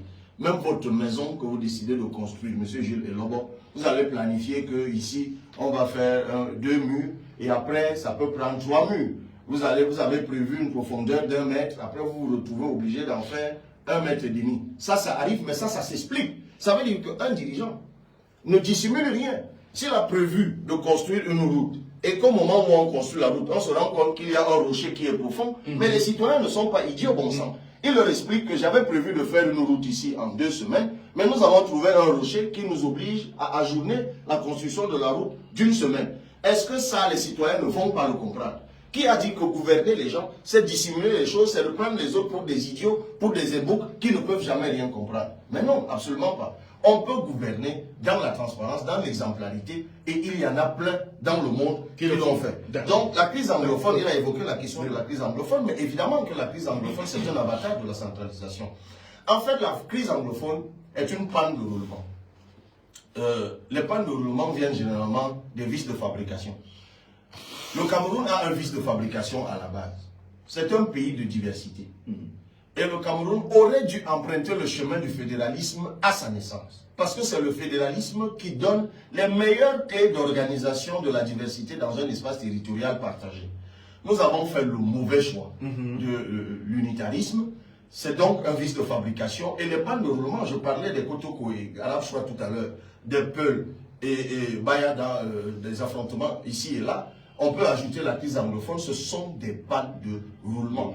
Le projet tel que je l'ai présenté tout à l'heure résout, heureusement j'avais préempté la question, résout définitivement et durablement et définitivement la crise anglophone. Mais nous faisons face à une guerre, là, tout de suite. Et évidemment, tout ce que je raconte là ne vaut que si nous avons la paix. Donc l'urgence, c'est déjà de mettre fin à cette guerre. Et j'ai l'humilité de vous dire ici solennellement que je ne connais pas une seule personne sur Terre qui a le remède miracle pour mettre fin à une guerre. Parce qu'une guerre, c'est une guerre. Moi, je suis allé à Batibo en 2017. J'ai osé y aller. Et je ne suis sorti de Batibo que par la brousse pour venir vers Bali, croisant même des Amazoniens dans la brousse. Je ne l'ai jamais dit. Et je préfère taire le nom de celui qui m'a sorti de Batibo par la brousse. Parce que c'est une autre personnalité de ce pays aujourd'hui. Je l'ai vécu, M. Gilles Lobo. Quand ça a commencé à tirer derrière la maison, on s'est tous poussés sur le lit. C'est la première fois que je vivais ça. Et les gars qu'on a croisés dans le bush, vous voyez la haine dans leurs yeux. Vous savez, lorsqu'on s'entretue, c'est des blessures d'une profondeur qu'il est difficile de refermer. Mais, comme partout dans le monde, toutes les guerres finissent par des accords de paix. Et les accords de paix, on ne les obtient qu'en se parlant. C'est facile à dire, difficile à faire. Pour l'heure, je ne crois pas qu'ils aient trop envie d'arriver à des accords de paix. Parce qu'il s'est développé aussi derrière cette Qu'est-ce qui manque? de part un dialogue et d'autre, une forme d'économie de guerre qui fait que grâce à la crise anglophone, il y a des gens qui ont un immeuble en plus, ainsi de suite, ainsi de suite. Mais ça, c'est ce que j'évoquais tout à l'heure. Moi, je vous pose la question, qu'est-ce qui a manqué jusqu'ici? Non, ce qui a manqué jusqu'ici, c'est le management de la paix. C'est le management de la paix qui est à l'opposé du management de l'orgueil, de l'attentisme, et ainsi de suite. Ce qu'il faut aujourd'hui, c'est un président de la République qui accepte de discuter avec les autres. Je dis encore facile à dire, difficile à faire. On a déjà eu un premier grand dialogue national. Vous vous rappelez sans doute, M. Julien Lebon, qu'à l'approche de ce grand dialogue national, j'avais saisi le président de la République. Je lui demandais deux choses à l'époque par rapport à ce grand dialogue national. La première chose que je demandais, c'était qu'on donne la possibilité, par exemple, à Macho Bibixi et à Ngalim Félix, qui sont les principaux acteurs de cette crise en son début, qui eux-mêmes avaient demandé au président de la République de les libérer et de leur permettre de participer au grand dialogue. Moi, je leur avais emboîté le pas et j'avais écrit au président de la République via le Premier ministre, comme on nous demandait à l'époque, de le faire. Évidemment, j'avais demandé aussi qu'on libère les prisonniers, les militants du mouvement de la Renaissance du Cameroun, pour la Renaissance du Cameroun, le MRC, qui avait été arrêté dans le cadre de la crise post-électorale. Donc, le grand dialogue national qui a eu lieu en 2019 devrait se refaire. On doit pouvoir organiser 2, 3, 4, 5, 6, en tout cas autant de grands dialogues nationaux, même de petits si vous voulez, à Yaoundé, à Douala, à Boya, à Boyo, ainsi de suite, pour qu'on arrive à la paix. Parce que de toute façon, ça ne sert à rien de tirer en longueur, du sang versé tous les jours, les morts s'amoncellent. Donc voilà, maintenant comment battre l'ogre RDPC? Alors ça s'inscrit dans ce que nous appelons, l'impuissance apprise. Le RDPC n'est pas un ogre. Mais absolument pas. C'est même un géant au pied fragile. Je ne dis même pas au pied d'agile. Au pied fragile. Parce qu'un parti politique ne peut pas gagner des élections lorsqu'un peuple n'en veut pas. Nous, on a lancé la vague orange. Là, pour ne prendre que la borne récente, il y a quoi? Environ un mois, avec un meeting de près de 4000 personnes à Kribi. Puis nous sommes allés jusqu'à Pousseri, passant par Bongor, on est allé à Touloum, à Guidigis, on s'est arrêté à Kailé en pleine nuit, à Yagua, partout. Nous sommes allés dans la Mofou à Kono, l'autre jour encore, Mofou à Famba, dans la Liké, partout, y compris dans la diaspora, vous avez dû voir les images. Ce que je retiens de tout ce que j'ai entendu, c'est qu'on en a marre, on n'en veut plus. Mais ça, c'est pas nouveau. Je vous ai dit que nous travaillons depuis 2019 à implanter le parti. C'est pour ça que le PCRN, nouvellement arrivé, par exemple, grâce à ce travail, justement, je pose la question avoir ils le disent depuis des années. Mais quand il faut aller aux urnes, on a l'impression que les résultats ne reflètent pas ce qu'ils ressentent. Justement, c'est cela. C'est ce que j'appelle l'impuissance apprise. L'impuissance apprise, c'est l'émasculation du citoyen. C'est-à-dire, on réussit à... C'est comme une puce qu'on injecte dans la tête de quelqu'un. On réussit à lui dire qu'il n'est rien, qu'il ne vaut rien, que son vote ne changera rien. Au point que lui-même commence à le répéter, en fait. Vous savez, c'est comme une petite voix maléfique. Pour ceux qui ont regardé le film Le Seigneur des Anneaux, ils savent qu'il y a un personnage étrange dedans qu'on appelle Sméagol, Gollum aussi. Il s'appelle soit Gollum, soit Sméagol. Les plus jeunes peuvent comprendre, c'est eux qui regardent ce genre de film. Et c'est un gars maléfique, enfin, un être maléfique, qui a l'air de rien, il est le plus fragile du film, tout le monde le bastonne et le malmène, mais il est champion du mauvais conseil. Mais il va vous le donner avec une voix douce, dès que vous le suivez, vous êtes mort. Il vous conduit toujours vers le diable. En fait, c'est cette voie-là que le pouvoir a réussi à inséminer dans la conscience collective. Où vous avez des gens parfois normalement constitués et réputés intelligents, qui viennent sur votre plateau et qui vous disent encore et à cri, non, personne ne peut battre le RDPC, il n'y a rien de plus faux. En fait, en le disant, ils se croient intelligents. Mais en fait, ils sont victimes. Moi, je les plains. C'est faux. Le RDPC n'a jamais gagné. Mais le RDPC ne perd pas. C'est toute la nuance. Il y a une différence entre gagner et ne pas perdre. Ou ne pas gagner. Voilà, gagner et ne pas perdre. Gagner, ça veut dire que les gens vous aiment, votent pour vous, acceptent votre projet, le valident et votent pour vous. Ne pas perdre, c'est réussir à rester au pouvoir quand même les gens ne votent pas pour vous. Ça veut dire que le secret, c'est quoi? C'est la fraude électorale. Dans une vidéo, ceux qui veulent bien, ils peuvent aller sur mon site de campagne www.cabral2025.cm et ils vont, je répète, www.cabral2025.cm, permettez-moi une pub. Allez-y. Ils trouveront la vidéo que j'ai faite récemment où je démontre comment ils ont réussi à se constituer déjà 2 millions de voix fictives par des manipulations numériques. En fait, vous vous appelez Cabral Libi Linguengue. Et on prend, vous savez, quand vous allez vous inscrire sur les listes électorales, vous donnez toute cette information. On prend votre iris, vos empreintes, votre nom, nom de votre mère, nom de votre père. Bon, évidemment, l'iris et les empreintes, ça ne sert à rien. Parce que c'est des informations biométriques qui ne servent que lorsqu'il y a un terminal au bout de la chaîne qui va lire les empreintes et contrôler les iris pour authentifier l'acteur. Ça n'existe pas. Nous avons écrit à l'IECAM récemment pour demander une fois encore, parce que eux-mêmes, ils ont fait la planification pour l'acquisition de ce matériel biométrique qui puisse contrôler les empreintes et les iris. Eux-mêmes, ils disent que c'est 12 milliards de francs CFA. Il y a même une partie de l'argent qui a été décaissée. On a même annoncé une fois dans les médias que ce matériel avait été acheté, mais on n'en parle plus. Où est l'argent, où est le matériel? C'est un autre débat, mais on n'est pas surpris. Mais vous avez l'autre information, c'est votre nom. Avec Libi, Linguengue, Cabral, on peut fabriquer Libi, Cabral, Linguengue, Cabral, Linguengue, ainsi de suite, ainsi de suite. Donc, de Cabral Libi, on peut avoir 12 Cabral Libi avec le même nom. Sauf que, et ça renvoie à la question de l'article 80. J'en profite pour répondre à la question de M. Ouna.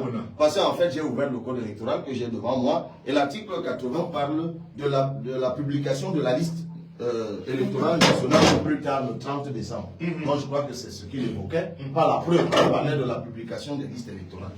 Oui, d'accord. Non, on a toujours été d'accord qu'il faut qu'on respecte la loi. C'est la loi qui dit qu'au plus tard le 30 décembre. Il dit qu'il ne vous a pas vu au devant de la scène pour défendre cela. Oui, alors s'il ne m'a pas vu, c'est qu'il n'était pas là, ou alors qu'il ne m'a pas écouté, mais j'ai été très présent dans ce débat pour rappeler d'ailleurs les thèmes de la loi, pour dire que il faut aller à l'essentiel.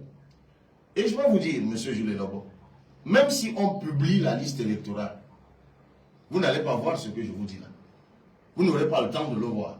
Supposons qu'on publie une longue liste de 8 millions de noms. Une longue liste. C'est-à-dire, on trouve un babillard qui part d'ici et qui s'arrête, je ne sais où. Parce que si vous devez publier 8 millions de noms, ça va être compliqué. Bon, si vous êtes très attentif, vous noterez peut-être que Cabral Libi, Lingué a donné lieu à Lingué, Cabral, à l'autre bout. Si votre nom est 10 millième, peut-être 8 millionième nom. Mais en fait, même si vous l'avez vu, rien ne dit qu'il n'y a pas un être humain qui s'appelle Ngué, Li, Cabral, ainsi de suite, Libi. Ça peut exister. La vraie solution pour le toilettage de la liste électorale, c'est qu'on permette aux partis politiques d'y participer et d'accéder aux fichiers numériques. Parce que c'est lorsque vous accéderez aux fichiers numériques que vous vous rendrez compte que Libi, Lingué, Cabral a donné naissance à 20 autres personnes qui ont le même père et la même mère. Parce que ça, ils ne vont pas modifier. Mais ça, ce n'est qu'en backup, si vous y accédez. C'est pour ça que nous, on a adressé un courrier à l'ECAM. On a demandé à être associé au toilettage de la liste. On a demandé à être associé à la désignation des présidents du bureau de vote, parce qu'il n'y a aucune disposition légale au Cameroun qui dit comment on choisit les présidents du bureau de vote. Et ce n'est pas par hasard que beaucoup de présidents du bureau de vote sont en fait les membres du parti au pouvoir. Troisième chose, nous avons demandé à ce qu'on nous permette, nous les candidats, d'avoir des timbres qui nous soient spécifiques, que nous apposerions sur nos PV, afin de prémunir la manipulation de ces PV ou leur changement, en tout cas de garantir leur authenticité dans tout le circuit de comptage des voix. Donc, j'ai envie de dire à M. Massok que la clé, c'est l'engagement individuel, la participation de tous ceux qui sont en train de nous écouter, M. Julien Lobo. Mais bon sang, dites-moi, comment voulons-nous le changement? Et nous sommes incapables d'être 31 500 à surveiller le vote. Parce qu'il y a 31 500 bureaux de vote qui sont annoncés. Comment ça se fait que nous soyons aussi nombreux dans ce pays à vouloir le changement, mais aussi peu à nous impliquer pour le changement? Le changement, ce n'est pas seulement voter. J'ai vécu les élections au Sénégal en mars 2024. Les gens allaient dès le matin. Ils votaient et restaient à côté du bureau de vote. Ils veillaient jusqu'à la publication des résultats pour rentrer avec les PV. Même s'il faut rester à jeun. Le jeûne d'un jour ne tue pas, M. Gilles Lobo. Et encore que ce ne sera pas le jeûne, puisque vous pouvez manger, faire bombance à 6 heures et aller voter à partir de 8 heures et surveiller le vote. C'est pour cela que nous, dans notre site, dont j'ai donné les références tout à l'heure, nous avons mis en place une plateforme de recrutement des gens qui peuvent surveiller le vote. De grâce, c'est ça la clé. Donc, ma gloire, je reste convaincu que ça va se passer cette fois-ci. C'est pour ça que moi je suis confiant, M. Gilles Lobo. Et je voudrais juste que tous ceux qui nous écoutent, parce que ma gloire, à un moment dans son propos, a dit, si ça ne passe pas cette fois-ci, moi je ne vois pas pourquoi ça ne passerait pas. Pour que ça passe, il faut juste que tous ceux qui veulent le changement s'y impliquent. D'accord. Alors, on va prendre la hâte de cette émission et tout à l'heure, on va prendre d'autres réactions au téléphone. L'heure de la revue de presse a sonné. Patrice Kamdem Djoublet dans ce studio, bonjour. Oui, bonjour, président Cabral. Présidentiel du... Bonjour Patrice. Présidentiel... Lui et moi, que de souvenirs dans ce studio. Voilà, c'est bien. Présidentielle du 12 octobre 2025, la campagne s'ouvre demain. Oui, la campagne s'ouvre demain, 2 semaines pour convaincre sur le terrain les électeurs. Les 12 candidats n'ont pas droit à l'erreur, à chacun ses stratégies. Marouatan Paul Biya réveille l'œil du Sahel. Paul Biya est là, il travaille. Martel Grégoire Onas, longue mutation, alors que la campagne électorale s'ouvre demain samedi, probablement sans le candidat du RDP. C'est le vice-président de la coordination de la campagne, donne les raisons pour lesquelles il faut continuer à faire confiance à l'homme du renouveau. Pony d'achat au soutien Paul Biya. Selon le jour, le mania des médias camerounais estime que le Cameroun est un État complexe qui a besoin d'un homme d'État expérimenté à sa tête. La diaspora camerounaise également fait entendre sa voix et a lancé la campagne contre les irrégularités et les manquements constatés dans le processus électoral en cours. En interpellant l'ONU, rapporte l'info à chaud, le MINAT veille au grain selon émergence pour la Tanganyika tente de refroidir les ardeurs de l'opposition en s'insurgeant contre l'idée d'une candidature consensuelle unique dans les rangs de l'opposition. Mais le Front pour le changement du Cameroun rappelle fort opportunément pour la Tanganyika qu'à la faveur de la présidentielle d'octobre 92, les bulletins de vote du candidat Anta Gasagay, qui avait désisté la veille du scrutin en faveur du candidat Paul Biya, avait été retiré dans tous les bureaux de vote à travers le pays, dans les 10 régions du pays. D'autres sujets alimentent les colonnes des journaux ce matin. Oui, 150 ans du port de Douala Bonabéry, le PM ouvre le bal, écrit Cameroun Tribune. Le chef du gouvernement, représentant personnel du chef de l'État, est arrivé à Douala hier pour lancer les festivités ce jour. La série d'inauguration d'équipements qu'avait effectué Joseph Dion-Gouté matérialise l'implémentation des directives du président de la République visant à faire de cette place portuaire une référence en Afrique. Et l'économie quotidienne parle de l'offensive. La CDEC assigne une première vague de banques devant les tribunaux. Les institutions financières font partie de celles qui jusqu'ici n'ont pas encore transféré les fonds dévolus à la Caisse des dépôts et de consignation. Le journal Le Drapeau, énergie verte. Le Cameroun électrise le monde à l'ONU depuis la tribune onusienne à New York. Le Cameroun, par le biais du ministre de l'eau et de l'énergie, a lancé son compact énergie et c'est un plan soutenu par la Banque mondiale, la Banque africaine de développement et Bloomberg philanthropique pour connecter des millions de foyers à l'électricité, bâtir de nouveaux barrages, développer le solaire hybride et faire du pays un pôle énergétique en Afrique centrale d'ici 2030. La voix du consommateur 2018-2025, septennat des vies chères et d'inflation. Le gouvernement a procédé à 2 hausses successives des prix des carburants à la pompe en 2023 et 2024. Et depuis lors, le litre du super coûte 840 francs CFA contre 630 avant, tandis que le gazole est désormais vendu à 828 contre 575 francs. Entre inflation des stages, route en piteux état, manque d'eau potable. Les ménages au Cameroun trinquent davantage. La nouvelle expression parle de l'administration qui est très gangrénée par la corruption.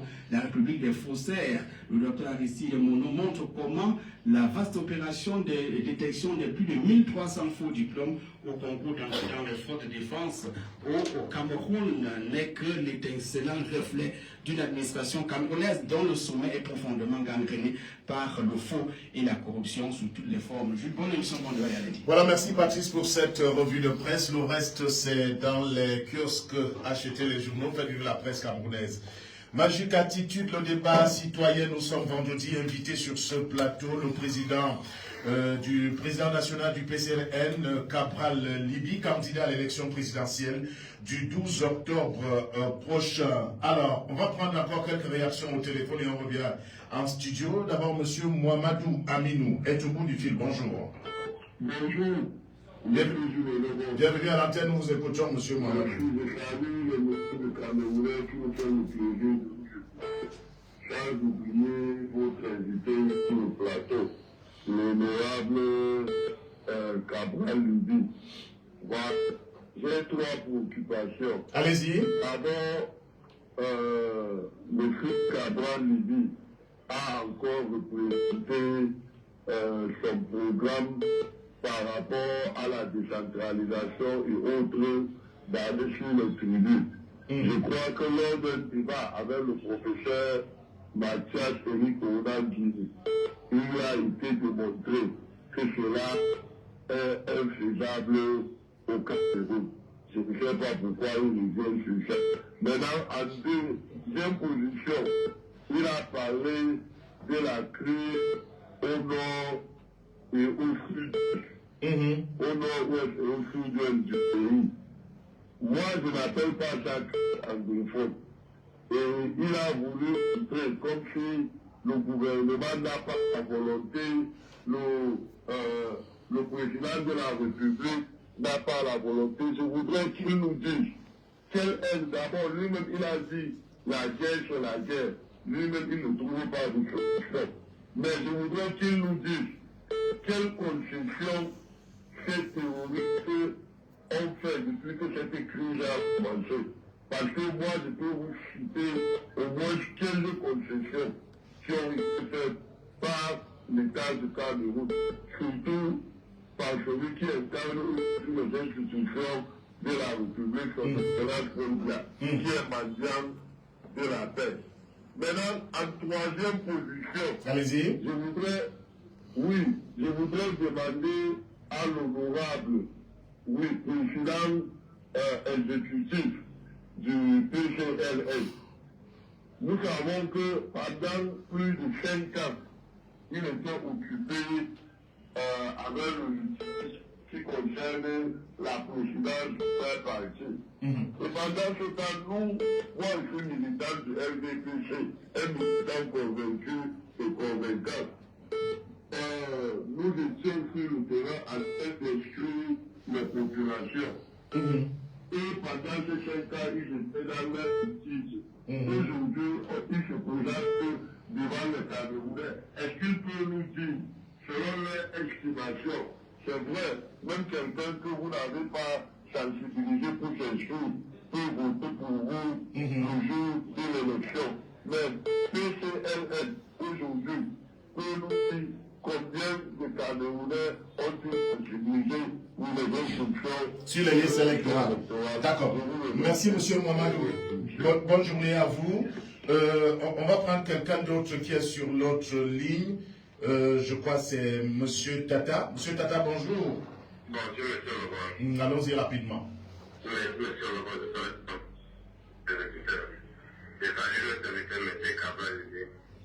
Bonjour, M. Tata. Oui, je voudrais dire, M. Cabral, vous n'êtes d'abord pas parce que ça fait le moment. Et même la dernière fois que vous êtes passé ici, je voulais dire quelque chose qui était très pertinent.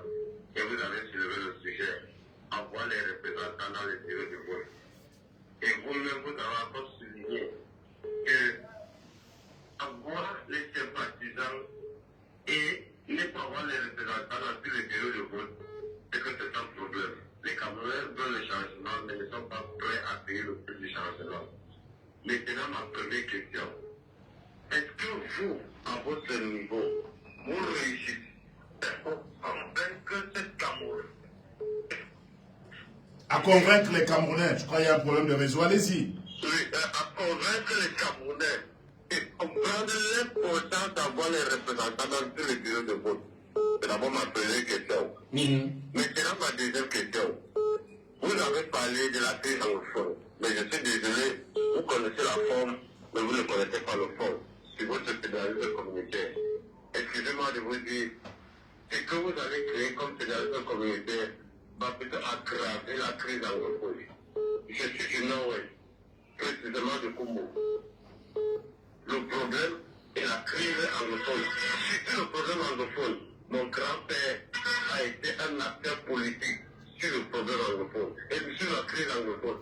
C'est ça que je dis, vous connaissez la forme, mais vous ne connaissez pas le fond. Maintenant, ma question sur le fond du problème anglophone. Pensez-vous vraiment rester sur la mentalité de ceux-là qui ont été d'abord quelque part indépendants dans un autre territoire? Pendant cette réunification, il y a eu qui n'ont jamais été respectés. Pensez-vous vraiment retirer ces leaders ou bien ceux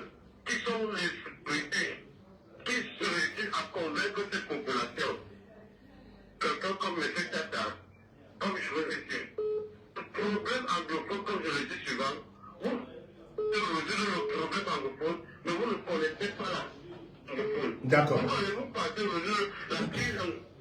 Vous ne connaissez pas encore le problème anglophone. D'accord, oui, allez-y rapidement, allez-y rapidement. Sur l'opération communautaire, comme il a dit, est-ce que le fait, parce qu'il a encouragé le tribalisme et la corruption sur la forme en parlant de l'État? Et parce que dans le bureau administratif, ça va dans le...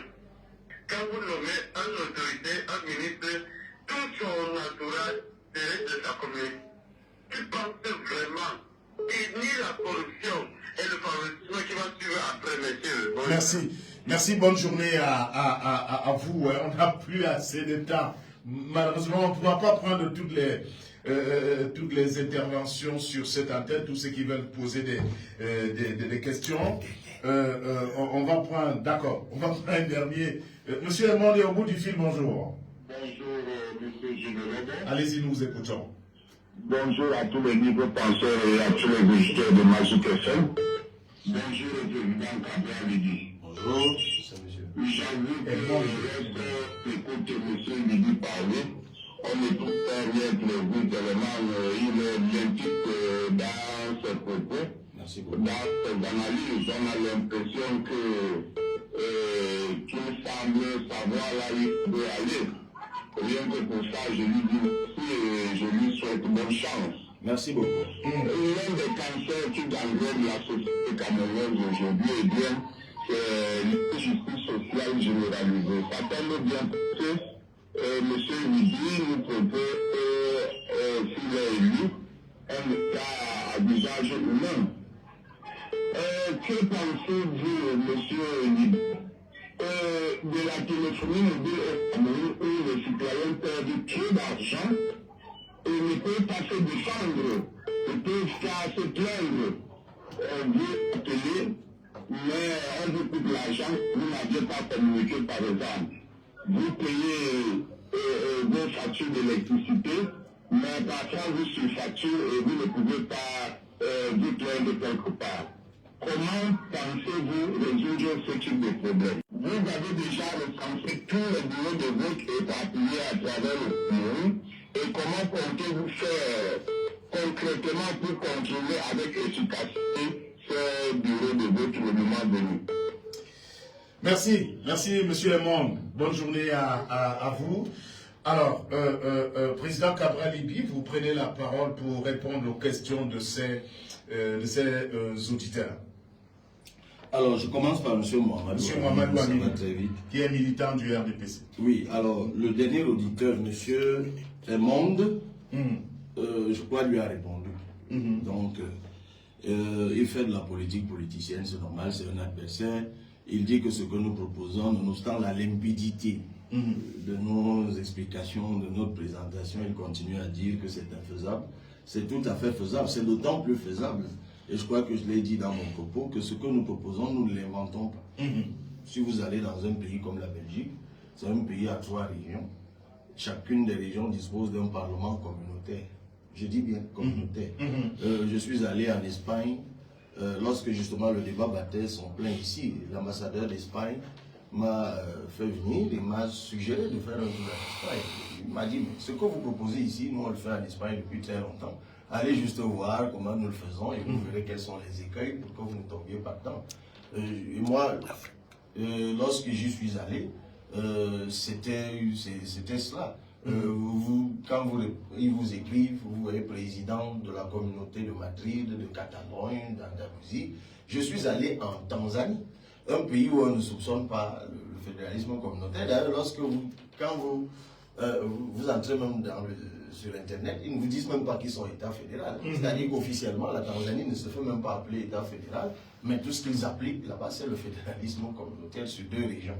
Donc, nous n'inventons absolument pas là. Vous, l'Afrique du Sud le fait depuis très longtemps. J'espère que les gens savent que, par exemple, si vous, monsieur, vous allez, votre enfant va en Afrique du Sud faire des études, dans la région, il va s'implanter, il va d'abord apprendre la langue locale. J'espère que les gens le savent. C'est-à-dire que vous avez 1 an d'imprégnation communautaire en Afrique du Sud lorsque vous êtes étranger. 1 an d'imprégnation communautaire, vous apprenez les us et coutumes, la langue de la région. ou de province, comme ils disent, ainsi de suite. Donc on ne demande absolument pas la roue. Monsieur Mohamedou Aminou ferait bien de sortir du carcan obscurantiste et dépéciste dans lequel il s'enferme inutilement. Et quelles sont les concessions faites par... Je peux avoir ma bouche de fois, excusez-moi. Quelles sont les concessions faites par les... J'essaie de dire... Il a appelé les terroristes. Quelles sont les concessions faites aux terroristes? Oui, mais... non, faites par les terroristes. Ah oui, mais là, monsieur Mohamedou a peut-être aussi un problème de mémoire. Parce qu'il oublie ce qu'on a appelé le consortium. Et que le consortium, à l'époque, était sur des négociations avec le gouvernement et faisait des concessions.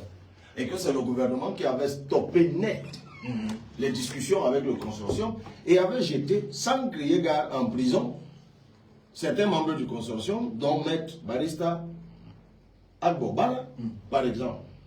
Lorsque je rappelle ici, en direct devant vous, que Ngalim Félix et Mansour Bibixi, qui sont les acteurs de première heure de la crise anglophone, vous disent, écrivent au président de la République et proposent d'aller parler aux leurs pour apporter la paix. Comment vous appelez ça?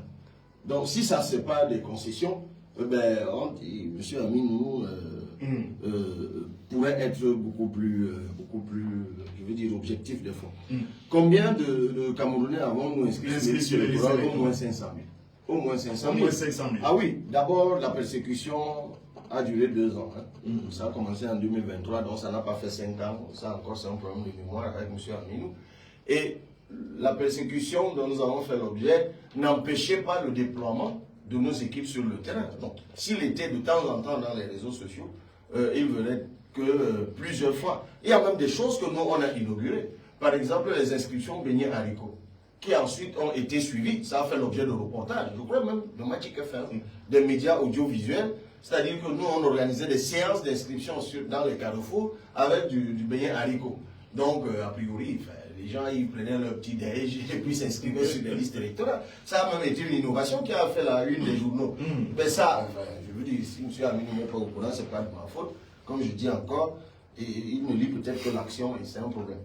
Maintenant, M. Tata, convaincons, alors, comment est-ce qu'on convainc les gens d'être représentés? Mais c'est en leur parlant comme je parle là. J'ai envie de vous dire, vous, M. Tata, ce n'est pas l'affaire. Vous savez, il y a une forme de déresponsabilisation au Cameroun qui est regrettable. C'est-à-dire qu'on donne l'impression que comme Cabral Libi est candidat à l'élection présidentielle, c'est à lui de convaincre. Pourquoi ce n'est qu'à moi de convaincre? Donc M. Tata ne veut pas le changement, lui. Mais s'il le veut, qu'il convainque aussi autour de lui. Qu'il sensibilise autour de lui.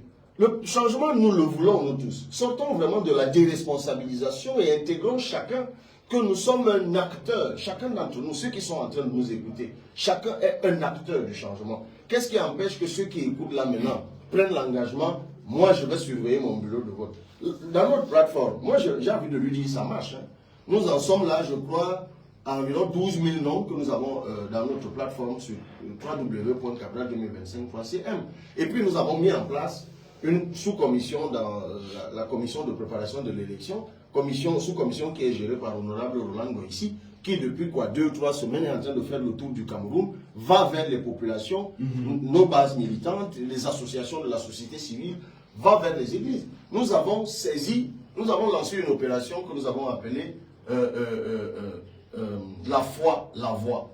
Nous avons envoyé des courriers aux imams, aux pasteurs, aux prêtres, bref, aux grandes organisations religieuses, leur rappelant qu'en fait, pendant qu'on réfléchit tout le temps à l'implantation des partis politiques, leurs organisations, à eux, sont implantées dans tout le Cameroun. Il n'y a pas un seul village au Cameroun où il n'y a pas de mosquée, où il n'y a pas d'église. Et nous leur avons dit de mettre à la disposition des concurrents, pas à un seul, à tous les concurrents à l'élection présidentielle, leurs fidèles les plus intègres, parce qu'on sait très bien que la fraude, c'est aussi le soudoiement et l'achat des consciences le jour du vote, pour qu'ils nous aident vous voyez, à surveiller le vote. Voilà, nous essayons de trouver des formules, des solutions, et c'est comme cela que nous espérons pouvoir convaincre ceux avec qui nous échangeons. Alors, il a évoqué le cas de la crise anglophone. La crise anglophone avec le fond que nous ne maîtriserions pas. Je le lui concède volontiers, il est du nord-ouest, donc il nous dit qu'il y a un fond que les autres ne maîtrisent pas. Mais justement, quand je dis qu'il faut se parler, c'est en se parlant qu'on va évoquer ce fonds, qui peut échapper aux autres. C'est pour cela qu'il est bien qu'il y ait 2, 3, 4, 5, 6, 10, voire 20 dialogues nationaux, pendant lesquels, en échangeant, on finira par mettre au goût du jour le fond du problème, s'il y en a un qui nous échappe, nous tous, et qu'on le règle. Et il pense que le fédéralisme communautaire va davantage diviser. Oui, mais je l'ai évoqué à l'entame, je reviens encore là-dessus. Ça s'inscrit. Vous savez, lorsque nous disons que dès que nous sommes élus, nous donnons 2 milliards de francs CFA à chaque commune du Cameroun. 2 milliards. 2 milliards de francs CFA. Et l'argent, j'ai envie de vous dire, dans le document qu'on vous a donné, il y a un dernier point disant la manne opportune. Parce que l'argent est même déjà posé là.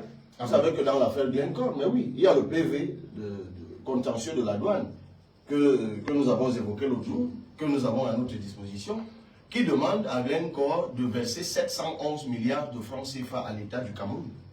C'est un PV établi par la douane et Glencore avait 8 jours pour contester ce PV. Glencore ne l'a pas contesté et a signé le PV. Ça veut dire qu'à l'heure où nous parlons, il suffit juste de saisir les comptes de Glencore n'importe où dans le monde et nous recouvrons cet argent. Non seulement c'est 711 milliards du principal pour la douane, la fraude douanière, il y a 10 000 milliards d'amendes. Mais là, ce n'est que la douane. Là, nous avons fait une simulation pour la partie fisc impôt.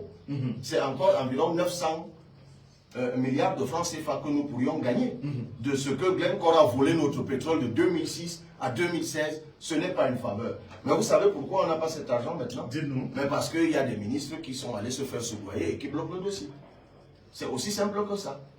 Donc, lorsque nous disons que nous allons donner 2 milliards de francs CFA à chaque commune pour régler les urgences routières, parce qu'il faut juste 5 engins pour que chaque commune règle les problèmes des routes en terre, une niveleuse sur roue, un compacteur, une pelle chargeuse, un camion.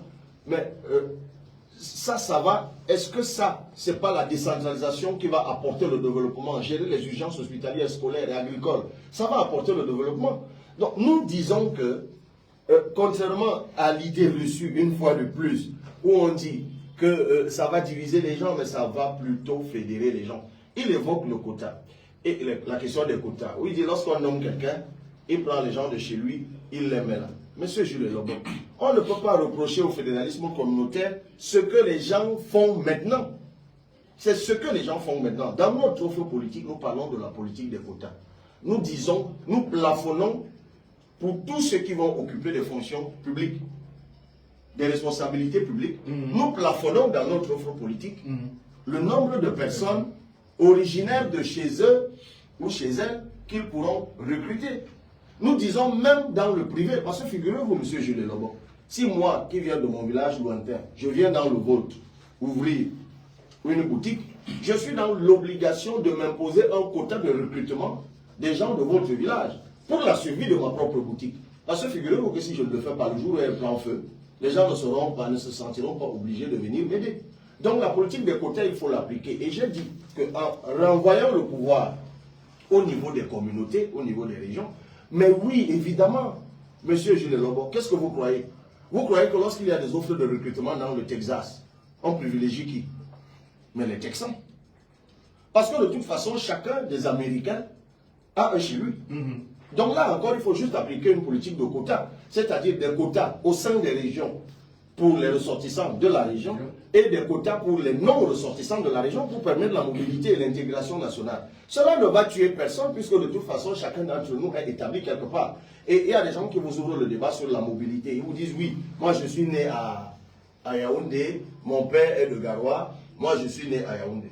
Monsieur Jules Lobo, lorsque vous êtes Ewondo, votre enfant est quoi? Et que votre femme est Bafan, votre enfant est quoi? Non, il faut répondre à cette question. Lorsque vous êtes Ewondo et que votre femme est Bafan, votre enfant est quoi? Ewondo. Un point, un trait. Parce que la lignée, elle est patriarcale. Donc, quand même vous seriez né à Yaoundé, vos parents sont venus de quelque part.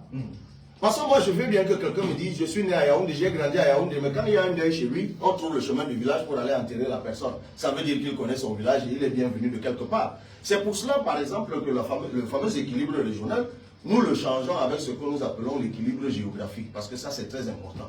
La vérité, c'est que si je suis né, je suis Bassa et que je suis né à Kaéré, et que j'ai fait mes études à Kaélé, lorsque vient le moment des arbitrages d'équilibre, vous ne pouvez pas me considérer avec les bassins parce que j'ai fait mes études à Kaélé. Vous êtes obligé de faire cet équilibre en tenant compte du lieu géographique où j'ai fait mes études, non pas du lieu de situation géographique du village de mes parents. Ça fait c'est des arbitrages fondamentaux et qui sont porteurs de la rupture que nous amenons. Alors, j'ai envie de rassurer. Alors, il y avait une dernière question quand même. Hein. Oui, rapidement. Pour les injustices, ceux qui se plaignent, ceux qui ne peuvent pas se plaindre. Et là, on est dans le cœur de métier de l'État qui protège M. Gilles Elombo. Ça, c'est le fondamental. C'est le rôle de l'État. Quand je dis que l'État doit être un secours, un recours, un abri, dans tous les pays du monde, M. Gilles Elombo, lorsque vous êtes abusé, votre premier réflexe, il est spontané, c'est de vous retourner vers votre État. Ça s'appelle le service public. Le service public humain. Parce qu'il a évoqué l'électricité, ça me permet juste de le dire et je m'en vais. Je me suis retrouvé à Garon. Et en pleine saison sèche, c'était infernal. J'ai posé une question toute simple. Quel est le prix de l'électricité ici? Je me suis rendu compte que la tarification de l'électricité à Garoua était la même que partout ailleurs sur l'étendue du territoire national. J'ai failli faire une crise. Parce que dans tous les pays normaux du monde, où l'État est humain, on sait que pendant des moments de complexité thermique, on module la tarification de l'énergie. Parce que si vous êtes dans un pays où il fait très froid, on baisse les prix de l'énergie pour que les gens se réchauffent. Dans un pays où il fait trop chaud, on baisse les prix de l'énergie parce que les gens vont beaucoup la consommer pour se refroidir. Mais qu'est-ce qui coûte que dans un pays comme celui-ci, que l'on tienne compte de cela, que pendant des moments comme cela, qu'on baisse les prix de l'énergie pour les parties du pays où les gens sont en souffrance de chaleur, pour qu'ils puissent s'adapter. Ça, c'est un État proche des gens, un État qui protège, un État de service public. Donc, et j'ai envie de finir, vous là, les médias, je vous le disais l'autre jour, vous-même vous avez une bonne raison de voter pour nous. Pourquoi? Mais parce que nous allons annuler la redevance de 4,5% qu'on vous oblige de payer hors taxe, qu'on vous oblige de payer tous les ans, c'est la loi du 20 avril 2015. Et que nous, on va instaurer la subvention de 5 milliards de francs CFA pour les médias. Tout comme j'ai envie de dire aux enseignants qui nous écoutent, que si nous arrivons aux affaires, adieu l'histoire où vous sortez de l'école, on ne vous paye pas vos salaires. Adieu l'histoire où on vous affecte et on ne vous donne pas les primes d'installation dans l'arrière-pays. Ça fait partie des urgences. La question de la rémunération, la question du cadre de travail de l'enseignant. Ça fait la question du statut de l'enseignant qui est fondamentale parce que Joseph Orona, il y a un texte de Joseph Orona qui date de 1998, le temps où il était Minéduc, et qui porte statut de l'enseignant, dans lequel ils avaient mis ce qu'on appelle le tableau de profil d'adéquation qui garantit le profil de carrière, par exemple, pour un enseignant, pour qu'au bout de 10 ans, il soit promu, au bout de 5 ans, il soit promu, ainsi de suite, ainsi de suite. Un texte qu'on n'applique jamais, simplement parce qu'on a mis une petite disposition dedans qui disait que le ministre le fait à sa discrétion. Non. Nous sommes porteurs d'un projet humain pour les enseignants, pour nos maîtresses, pour nos magistrats. Vous jetterez un coup d'œil sur ce que nous proposons, notamment sur la transparence de la justice, l'observatoire de la justice, la création des tribunaux dans toutes les communes pour régler les problèmes de proximité. Donc nous sommes porteurs et je me réjouis de ce que l'auditeur a reconnu tout à l'heure. Ça au moins, on ne peut pas nous le contester. Monsieur Jules Elombo, nous avons conçu un projet pour le Cameroun. Nous sommes prêts pour répondre à la question de l'auditeur. Est-ce que vous êtes prêts? Je vous réponds sans soucier. Nous sommes prêts à remettre le Cameroun sur Alors, les rails. juste en un mot, en 2018, vous étiez classé 3e. Qu'est-ce qui vous fait croire qu'en 2025, vous allez remporter, vous serez classé premier? Qu'est-ce qui vous fait croire? En un mot. D'abord, parce que je reste convaincu que la couleur orange, de notre bulletin sera en tête. Nous croyons que les Camerounais écoutent, contrairement à ce que les gens veulent faire croire, contrairement à ceux qui veulent brouiller notre message. Les Camerounais écoutent M. Jules Elombo. Nous avons travaillé, nonobstant les persécutions, je vous l'ai dit, à implanter notre parti. Nous avons travaillé à l'Assemblée nationale à démontrer aux Camerounais que nous sommes proches d'eux, nous portons leurs préoccupations. Nous avons présenté aux Camerounais une offre politique. En 2021, nous avons publié un ouvrage idéologique, le fédéralisme communautaire. En 2024, nous avons publié notre projet politique, le manifeste de la rupture et du progrès. Que faut-il encore? Mais ce que nous allons continuer à faire pendant cette campagne, nous serons aux côtés des Camerounais. Merci de l'invitation que vous m'avez adressée. Nous allons convaincre, nous allons nous battre à convaincre les Camerounais que nous avons la meilleure offre. Et que ce n'est certainement pas le moment où, au moment où justement le régime Biya est à sa fin, je vois des gens qui veulent, au moment où le tronc s'en va, nous proposer des rejetons. Au moment où l'original s'en va, ils veulent nous servir des copies. Ce n'est certainement pas le moment de tomber dans ce piège. Nous avons besoin de rupture, nous avons besoin d'un recommencement. Il faut des idées neuves et des hommes neufs. Et nous avons la prétention. Merci, Président Cabral Libye, candidat à l'élection présidentielle du 12 octobre 2025. C'est que je dis que ça va faire. Oui, je m'en indigne. Et je le dis sur le ton de la gravité. Dieu seul sait ce qui va se passer à Douala dimanche. La campagne commence dimanche. Figurez-vous, monsieur Jules Lobo. Vous avez prévu organiser un méga meeting, c'est ça? Attendez, nous avons saisi Sika pour avoir le stade. Il nous l'interdit, il nous le refuse. Nous avons saisi Camtel pour avoir un espace. Il nous le refuse. Nous avons saisi l'ONIES pour avoir l'esplanade de Bebanda. Ils ont refusé. Nous avons voulu prendre le parking derrière. Ils ont refusé. Nous avons finalement pris le stade de l'entrée du quartier Youpoué. Nous avons payé. Nous avons informé le sous-préfet. Tout à l'heure, on nous dit que la police municipale de la commune de Ville a donné ce stade à l'UNDP. Et lorsque nous nous renseignons, tout le monde, on a même essayé au stade Marion. Nous avons appelé le délégué, lui ne nous prend même plus au téléphone. Mais en offre, il nous fait savoir qu'il ne veut pas des problèmes. Le DG de SICAM dit en offre que lui, il a eu trop de problèmes en 2018, il n'en veut plus. Apparemment, l'information, l'instruction, les hautes instructions ont été données pour que nous ne puissions pas faire. Alors moi, je vous annonce ici, et à ceux qui sont en train de nous regarder, que nous tiendrons notre meeting. Même s'il faut le tenir sur la chaussée, parce que je précise que pendant les campagnes électorales, on n'a pas besoin de faire des déclarations de réunion publique. On informe juste le sous-préfet de ce qu'on va tenir notre meeting à tel endroit pour qu'il prenne des dispositions sécuritaires et de chevauchement. D'accord. Donc je vous dis que il y aura nous meeting, avons tenu notre meeting à Douala. Le 28. À l'heure où on va choisir un endroit à Douala d'ici ce soir et on va informer les Camerounais qu'on se retrouve à cet endroit, on fait notre meeting. Trop, c'est trop. C'est attendu, Président Cabral, c'est ici que se referme cette édition de Magique Attitude. Dernière édition, il faut signaler qu'à partir de la semaine prochaine, ce sera un programme spécial élection présidentielle. Donc, ce sera sur le chemin de la présidentielle. Merci à toute l'équipe de production. On a débordé et je vous signale que l'émission Melting Pot s'installe. Le professeur, on va dire comme ça, le prophète Moïse est dans ce studio pour l'émission Melting Pot. Excellent week-end à toutes et à tous.